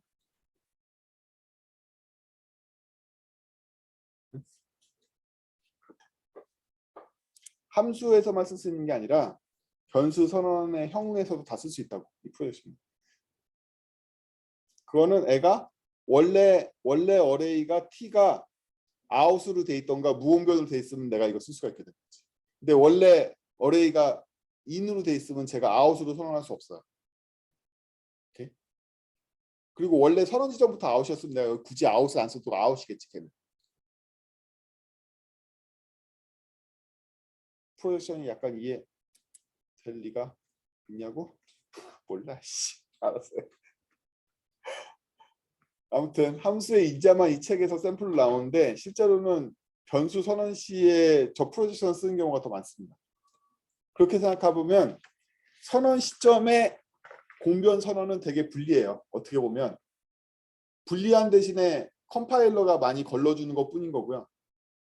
오히려 프로젝션으로 익숙한 사람들은 쓰는 게 정상이고 자바에서는 그래서 프로젝션밖에 없고 사실 프로젝션만 있어도 충분하지 변성의 제어는. 근데 여러분들이 익숙하지 않으니까 꼬꼬마들을 위해서 선언 지점 변성이라는 걸 만들어 두는 것 뿐이에요. 코트린도 선언 지점 변성을 많이 쓰자고 지네들도 별로 안 쓴다. 사실은 프로젝션은 많이 돼 있고. 그래서 프로젝션을 하려면 어떻게 해야 돼요? 프로젝션을 메소드나 아니면 확장 함수에서 지정해야 될 거 아니에요. 그렇죠? 그래서 코트린에 보면 본체는 그냥 무공변인데 확장 함수 군들이 프로젝션으로 지정되어 있는 많은 확장 함수를 거느리고 있는 그런 식으로 제공되어 있는 클래스 라이브러리가 꽤 있어요. 저 표현들이 점점 내 말을 못 알아듣고 있는 것 같은 느낌인데 그래도 나중에 계속 읽어보면 알게 될 거예요. 자, 8번 정욱이 9번을 지민이가 하게 될 거예요. 스타 프로젝션의 목적은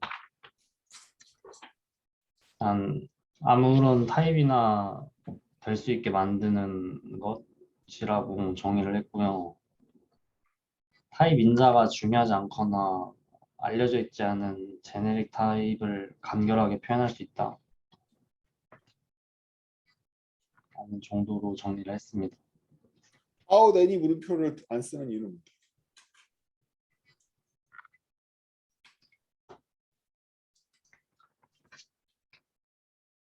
아웃 애니 물음표. 383페이지 제일 마지막에 있는 걸로 하지 않고 스타 프로젝션 쓰는 이유가 뭐야?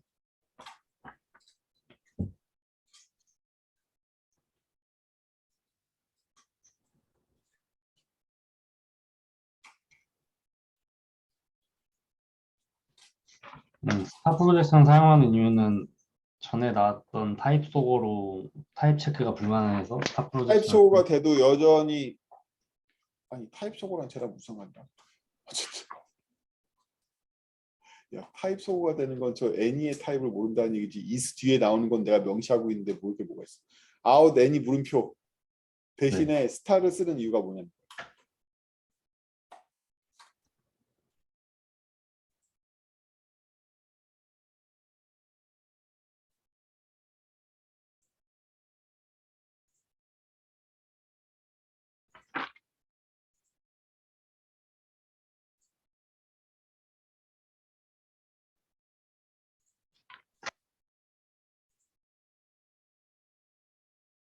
음,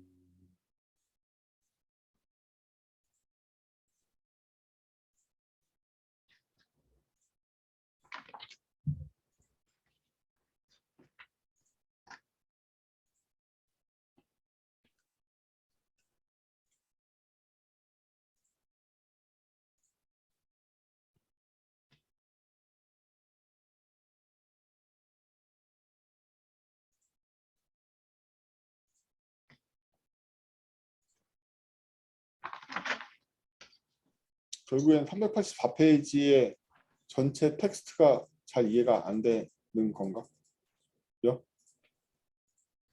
아니요. 잠시만요. 지금 스타 프로젝션 쓰는 이 두 가지에서 뭐가 나오냐면 383페이지 제일 밑에 있는 것처럼 이지에다가 쓰는 경우가 있고요. 그렇죠? 또 한 가지 책에서 나오는 건 385페이지처럼 형 선언에 사용하는 경우가 있죠. 두 가지 케이스가 나왔잖아. 원래 더 많은 케이스가 있긴 한데 두 가지 케이스가 나왔잖아요. 스타 프로젝션 사용하는 이 두 가지 형태가 나왔잖아. 그러면 여기에서 뭐라고 표현하냐? 첫 번째는 되게 쉽죠. 385페이지에 있는 변수 선언 시의 스타는 뭐다? 애니 물음표와 같아. 근데 얘가 만약에 컨슈머였으면 nothing과 같아. 즉 우리는 그냥 nothing이라고 in 타입은 nothing이라고 쓰면 되고 거꾸로 out 타입들은 any 물음표와 똑같단 말이지. 즉 변수를 선언할 때는 스타가 뭘 의미하냐라고 물어보면 얘가 in 타입이라면 가장 안전한 모든 클래스의 로어 바운드인 nothing으로 바뀌고 다 까먹은 거 아니지. nothing하고 any 물음표를 먼저 아셔야 되는데요. 코틀린의 모든 타입은 any 물음표의 하위 타입이에요. 그래서 모든 클래스의 부모가 바로 any 물음표야. 그에 비해서 nothing은 모든 클래스의 자식이야. 우리는 이 클래스를 정의할 방법이 없죠. 우리가 만든 어떠한 클래스보다도 얘가 더 자식이야. 언어 차원에서 지원하고 있단 말이야. 자바는 이 타입이 없어. 자바는 이 타입이 없는데 코틀린은 타입 관계를 명확하게 하기 위해서 모든 클래스의 자식인 nothing을 만들었단 말이야. 그 nothing은 엄밀하게 얘기하면 대체 가능성에 의해서 모든 클래스의 자식이니까 어떤 클래스에도 대입할 수 있어. 내가 문제 없어. 왜? nothing도 썸의 자식이거든.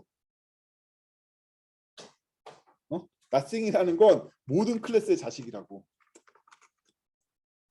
문제 없어. 왜냐하면 nothing은 인티저의 자식이야. 대체 가능성에 의해서 무조건 드러내니까 nothing이 보기에는 모든 클래스의 모든 형이 다 부모로 보인다니까.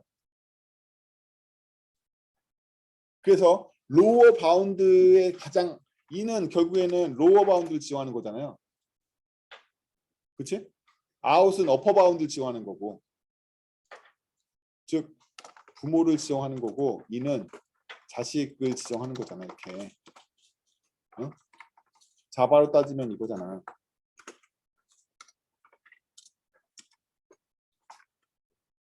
여러분 자바하고도 안 친해가지고 이게 내가 자바로 바꿔준 게 의미가 있는지 모르겠는데 이거잖아. 응? 인아웃 저거잖아. 그럼 이때 제일 안전한 건 뭐야? 부모로서는 더 이상 부모가 없는 얘가 제일 안전한 거잖아. 자식으로선 더 이상 자식이 없는 얘가 제일 안전한 거라. 그래서 변수 선언할 때는 스타를 쓰기만 하면 알아서 컴파일러가 nothing 또는 any 물음표로 바꿔줘. 근데 이거 내가 신경 쓰기 싫어. 그냥 곱하기 때리라고. 곱하기 때리면 무적의 변성 바운더리로 지정이 된다는 거지. 그에 비해서 is를 사용할 때는 any 물음표 out으로 작동한단 말이야. 저게 뭐가 들어가는지 모르겠는데 any 물음표 out을 지정하면 뭐가 돼? 뭐가 되긴 뭐가 돼? 뭐 어떠한 애가 와도 다 받아주는 형이 돼버렸어. 저 TR에 뭐가 들어와도 받아줄 거 아니야. 아웃이니까. 근데 만약에 트리노드가 선언 지점에서 인으로 하면 스타가 그때 스타 뭘로 작동하지? 오이사님 원래 선언 지점에서 방공변 지정하면 이즈 때릴 때 스타가 뭘로 작동해요? 무공변이거나 아웃일 때는 아웃 애니 물음표 작동할 거예요.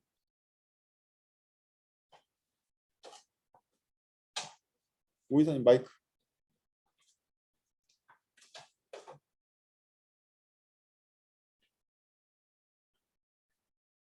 마이크 끄는 거 못 찾. 저 경우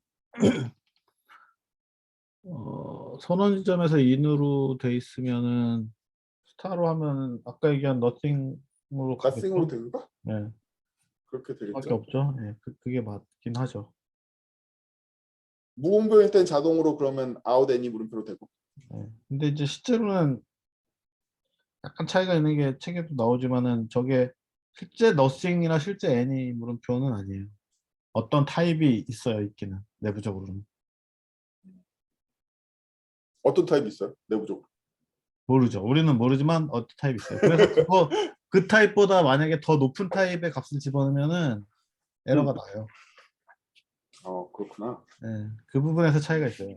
그냥 애니 물음표를 왜냐면 그러면 그냥 애니 물음표 넣으면 되지 굳이 별표가 왜 필요하냐 이런 질문 당연히 나오잖아요. 그럼 바운드 타입까지인가? 제약 그러니까 범위가? something 어떤 타입이 존재해서 그 타입이 타입 바운드가 있어서 그 타입 바운드는 아웃을 만족한다 이렇게 되는 거죠. 근데 이제 그게 이제 최악의 경우에는 물론 애니 물음표로 갈 수도 있고요. 왜냐면은 정말 뭐 해봤더니 다 들어가 있어 그 안에. 그러면은 어쩔 수 없죠. 근데 이제 그게 아닐 수도 있죠. 그러면 이제 뭐 넘버 뭐 이러면 이런 게 걸릴 수도 있고. 이러면 385페이지에 저 선언 스타는 넘버에 걸리나? 185페이지 선언. 저걸 이제 저렇게 선언만 해갖고는 소용이 없고 저걸 이제 실제 쓰는 부분에서 저 안에다가 예를 들면 1하고 더블 같이 넣는다든지 이런 짓을 하면 이제 아마 걔가 더블 넘버로 해석이 될 거고요. 근데 문자열도 넣고 1도 넣고 더블도 넣고 이러면 이제 그 애니 이게 안 들어갈 거라는 얘기잖아. 스타로 해놨지만. 왜냐하면 프로듀스 자체에 바운드가 있어서. 아니 물론 저렇게 선언도 안 되겠지만 대입하려고 대입은 안 되니까 암묵적인 바운드가 걸려 있는 거네. 생성할 수가 없으니까. 그런 건데 스타가 무슨 형을 강제한다기보다는 암묵적으로 이 애니를 만들 수가 없잖아. 넘버니까. 아웃바운드 때문에 못 걸리잖아. 쟤를 만들 수 있는 건 넘버가 바운드의 한계인 거죠. 스타 프로젝션이지만. 이거는 의미상 그렇게 일어난 거지 저 스타가 저 형으로 바뀌어 있나?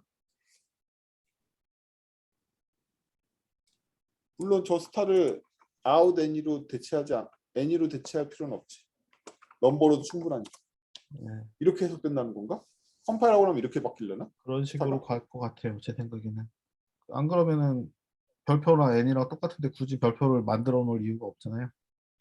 그렇구나. 그러면 오히려 효율적인 거네. 컴파일러한테 맡기는 거네. 네, 아마 컴파일러 바운드 계산해 줄 거예요. 그 예제가 어디 있었는데 이 책 말고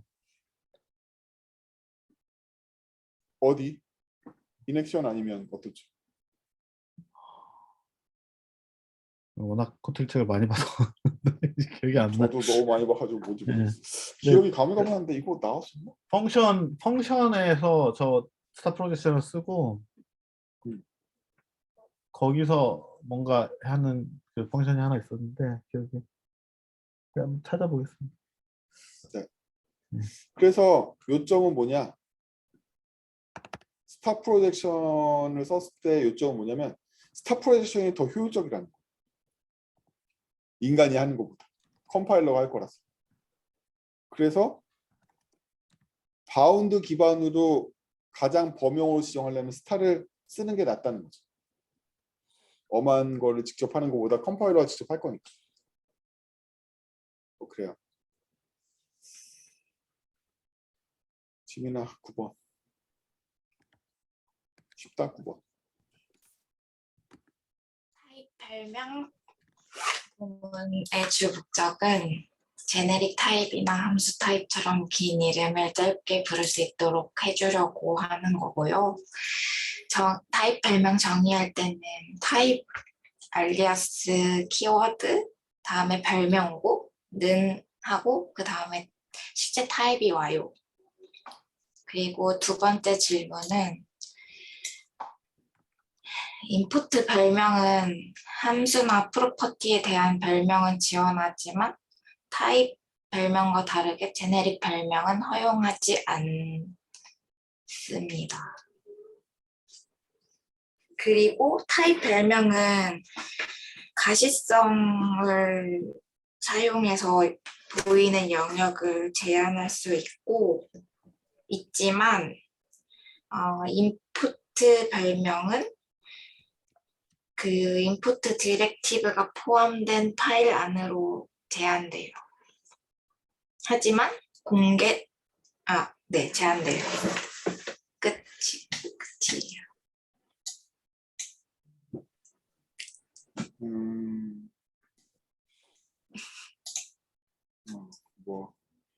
타입 알리아스는 전처리기예요. 전처리기라고 생각하시면 단순 리플레이스를 해주는 애라고 볼 수 있겠죠.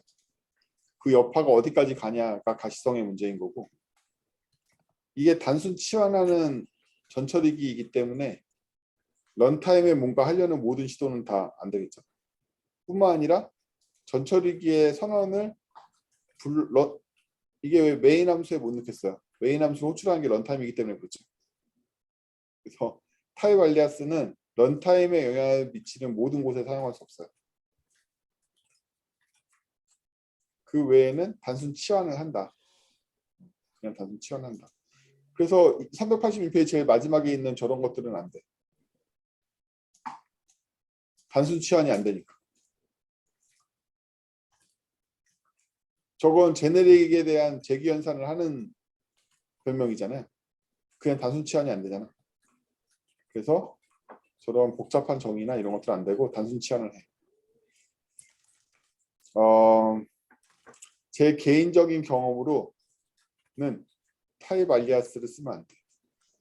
코드가 굉장히 어려워져. 본인만 좋을 수 있어. 그런 거 있잖아요. 뭐 안 잘리고 오래 달리기 뭐 이런 거 할 때는 좋은데 어쨌든 공통작업에서 타입 알리아스를 쓰시면 잠깐 이뻐 보이지만 곧 헬이 펼쳐집니다. 그래서 타입 알리아스는 안 쓰시는 걸 권해요. 그리고 반드시 리플레이스로 작동하기 때문에 리플레이스로 작동할 수 있을 만큼의 정보가 충분히 표현돼야 돼요. 386페이지 가운데 있는 디스 프레디케이트 T나 멀티맵 KV를 보면 이퀄 다음에 오는 애에 제네릭이 2개 나왔으면 왼쪽도 2개 나와야 돼. 응? 첫 번째 거는 T 괄호 부울린 T가 하나 나왔잖아요. 왼쪽도 T가 하나 나와야 돼. 그리고 두 번째 거는 맵에 K하고 V가 나왔잖아. 그러면 왼쪽도 K하고 V가 나와야 된다고. 생략할 수 없어. 반드시 땅에 맞아야 돼.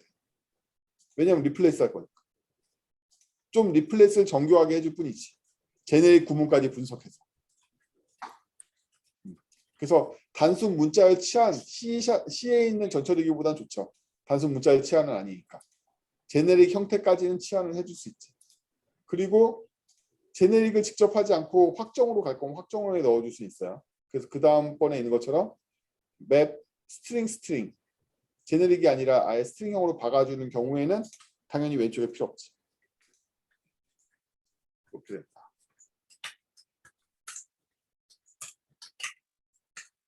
그리고 386페이지 밑에 있는 거는 타입 알리아스라면 그 반대로 지정해야 되는 거죠. 예. K가 comparable K고 V가 그냥 V면 comparable K에 대한 정의는 맵에다 넣었어야지. 오른쪽에다가. 왜 타입 알리아스를 괴롭히고 지랄이야. 그치? 그런 거예요. 그래서 전체적으로 정리를 했어요. 오늘 스터디한 것까지 다 포함해서 앞으로 한 5번 정도만 더 읽으시면 될 것 같기도 하지 않아요? 그렇죠? 앞으로 한 5번만 더 보면 될 것 같기도 하지 않아요? 언제가 끝나는 거냐면 책에서 트리 노드 가지고 바운드 제약도 설명하고 변성도 설명하고 스타 프로젝션 설명하고 뭐 여러 가지 설명하잖아요. 아, 내가 트리를 만들어 봤더니 각각의 장에서 어떤 상황이었는지 완전히 이해가 돼. 그래서 내가 제로부터 빈 문서에다가 새롭게 트리 노드를 만들 때 나도 이 책에 나오는 것처럼 변성도 지정하고 스타도 쓰고 뭐 이러고 있으면 제대로 다 배워. 그때쯤 책에 있는 내용을 따라치는데 성공하면 배운 게 아니라 내가 내 마음대로 트리 노드를 만들어서 각각의 상황에 따라서 변성을 지정하고 프로젝션을 지정하고 스타 프로젝션 잘 쓰고 이러면 드디어 완전하게 제네릭을 이해한 거라고 볼 수 있겠죠. 그래서 트리 노드가 바로 아까 말한 대로 바깥쪽엔 트리로 보이는데 내부에는 내부 타입을 가지고 있어. 되게 좋은 예인 거죠. 그리고 그 내부 타입이 이 트리 노드라는 연산에서 많은 중요한 부분들을 차지해. 그래서 내부 타입에 대한 규정을 해야겠어. 안 그러면 이걸 감싸고 있는 트리 타입이 깨질 것 같아. 뭐 아까 이런 상황이라는 거. 그래서 변성이 필요하게 돼. 오늘도 약간 15분 넘었네. 금방 끝날 줄 알았는데 또 이거 되게 많이 올려. 그래서 제네릭스까지 끝냈고요. 제네릭스는 꼭 복습하세요. 제네릭은 많이 친해져야지 마음대로 쓸 수 있고요. 이 책이 제네릭이 제일 쉬운 책이라고 말씀드렸죠. 이렇게 길게 친절하게 설명해 주는 책이 없어요. 다른 책 아무거나 보면 다 지옥이에요. 그거 보고 제네릭 익히는 인간들이 신기하다. 거의 다 못 익혀요. 이 책이 제일 쉬워. 이 책으로 익히세요. 그 다음에 애너테이션하고 리플렉션이 나오는데 자바의 리플렉션은 선택적이지만 코틀린의 리플렉션은 반드시 알아야 돼. 그냥 알아야 돼. 이유는 되게 중요한 게 하나 있는데요. 자바에서는 리플렉션이 타입에 대한 보완이잖아. 그렇죠? 그래서 리플렉션은 대부분의 솔리드 원칙을 위반하게 되는 나쁜 패턴인데 그에 비해서 코틀린에서는 다른 리플렉션은 그럴 수 있어. 근데 K 펑션만은 되게 특이해. 왜냐하면 코틀린의 람다는 진짜 람다란 말이야. K 펑션이라는 람다. 즉 얘는 리플렉션 타입이자 코틀린에서 함수를 나타내는 형이야. 자바에는 함수를 나타내는 형이 없어. 자바는 인터페이스의 익명 클래스 인스턴스일 뿐이야. 람다 팩토리를 만들었다 뿐이지 런타임이 좀 가벼울 뿐이지 실제로는 자바에서는 함수라는 게 존재하지 않아요. 그렇죠? 그래서 함수를 나타내는 형 자체가 없어. 언어에. 근데 얘는 우리가 만드는 형이 아니라 언어 차원에서 함수라는 형을 갖고 있다니까. 그래서 코틀린의 리플렉션을 반드시 배워야 돼. 함수라는 형이 존재하기 때문이지. 자바에서는 여러분들이 람다를 쓰면 최소한으로 써도 펑션 인터페이스의 인스턴스일 뿐이잖아. 걔는 우리가 만드는 다른 인터페이스, 러너블이나 뭐 이런 인터페이스의 인스턴스일 뿐이라고. 그 함수라고 부르는 애들이. 사실 함수가 아니야. 인스턴스일 뿐이야. 근데 코틀린에서는 특정 타입이 아니라 리플렉션으로만 인식되는 K 펑션이라는 타입으로 만들어진 진짜 함수라고.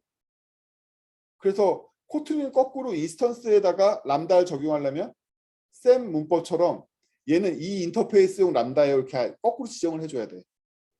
자바에서는 람다를 쓰는 환경 자체가 어떤 인터페이스에 끼워 넣을까를 생각하고서 집어넣었단 말이에요. 근데 얘는 그 반대인 거지. 왜냐하면 함수가 순수하게 함수이기 때문에. 그리고 그 순수한 함수를 인식하는 언어적인 장치가 K 펑션이라는 코틀린 리플렉션 타입으로 인식된단 말이지. 그래서 코틀린에서는 반드시 K 계열의 이 코틀린 리플렉션을 이해해야 돼. 이해해야 돼. 자바의 리플렉션과는 다르다. 그래서 이 10장에서 배우게 된 리플렉션의 태반의 내용은 전부 다 코틀린 리플렉션에 대한 내용이에요.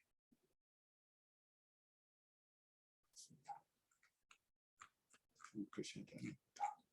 그래서 코틀린 리플렉션은 자바 리플렉션이 아니기 때문에 코틀린 JS에서도 사용할 수 있고요. 코틀린 네이티브에서 사용할 수도 있어요. 왜냐하면 코틀린 문법으로 만들어진 이 문법 구조를 나타내는 구조체이기도 하기 때문에 얘를 이용해 가지고 자바에다 적용시키기도 하고 자바스크립트에다 적용시키기도 하고 뭐 이렇게 만들어내는 기본 기저의 문법인 거죠. 말하자면. 그래서 코틀린 리플렉션은 코틀린이 어떻게 내가 짠 코드를 문법화를 해가지고 유의미한 객체로 만들어내는가에 대한 얘기예요. 그래서 필수다. 코틀린을 이해하려면 코틀린 리플렉션을 이해해야 돼. 애너테이션은 몰라도 상관없긴 하지만 알아두면 좋으니까. 저는 켄트백은 무지하게 애너테이션을 좋아해요. 그러니까 제 유닛을 전부 다 애너테이션으로 떡칠하게끔 만들었겠죠. 저는 기본적으로 애너테이션을 좋아하지 않는 파. 애너테이션을 쓰면 안 된다 파야. 나는 기본적으로. 그래서 애너테이션을 그렇게 중요하게 생각하지 않는 사람이지만 책에 나오니까 연습 문제는 다 풀 거예요. 됐습니다. 다음 주에 뵙기로 하고 예습하는 거에도 힘을 쓰시지만 복습하는 거에 힘 많이 써서 이번 기회에 제네릭을 정복하세요. 이번 아니면 또 언제 정복해? 이번에 정복해. 수고하셨습니다. 다음 주에 뵐게요. 안녕하세요. 수고하셨습니다. 맞습니다. 네. 출석 한번 클릭해 주세요. 네.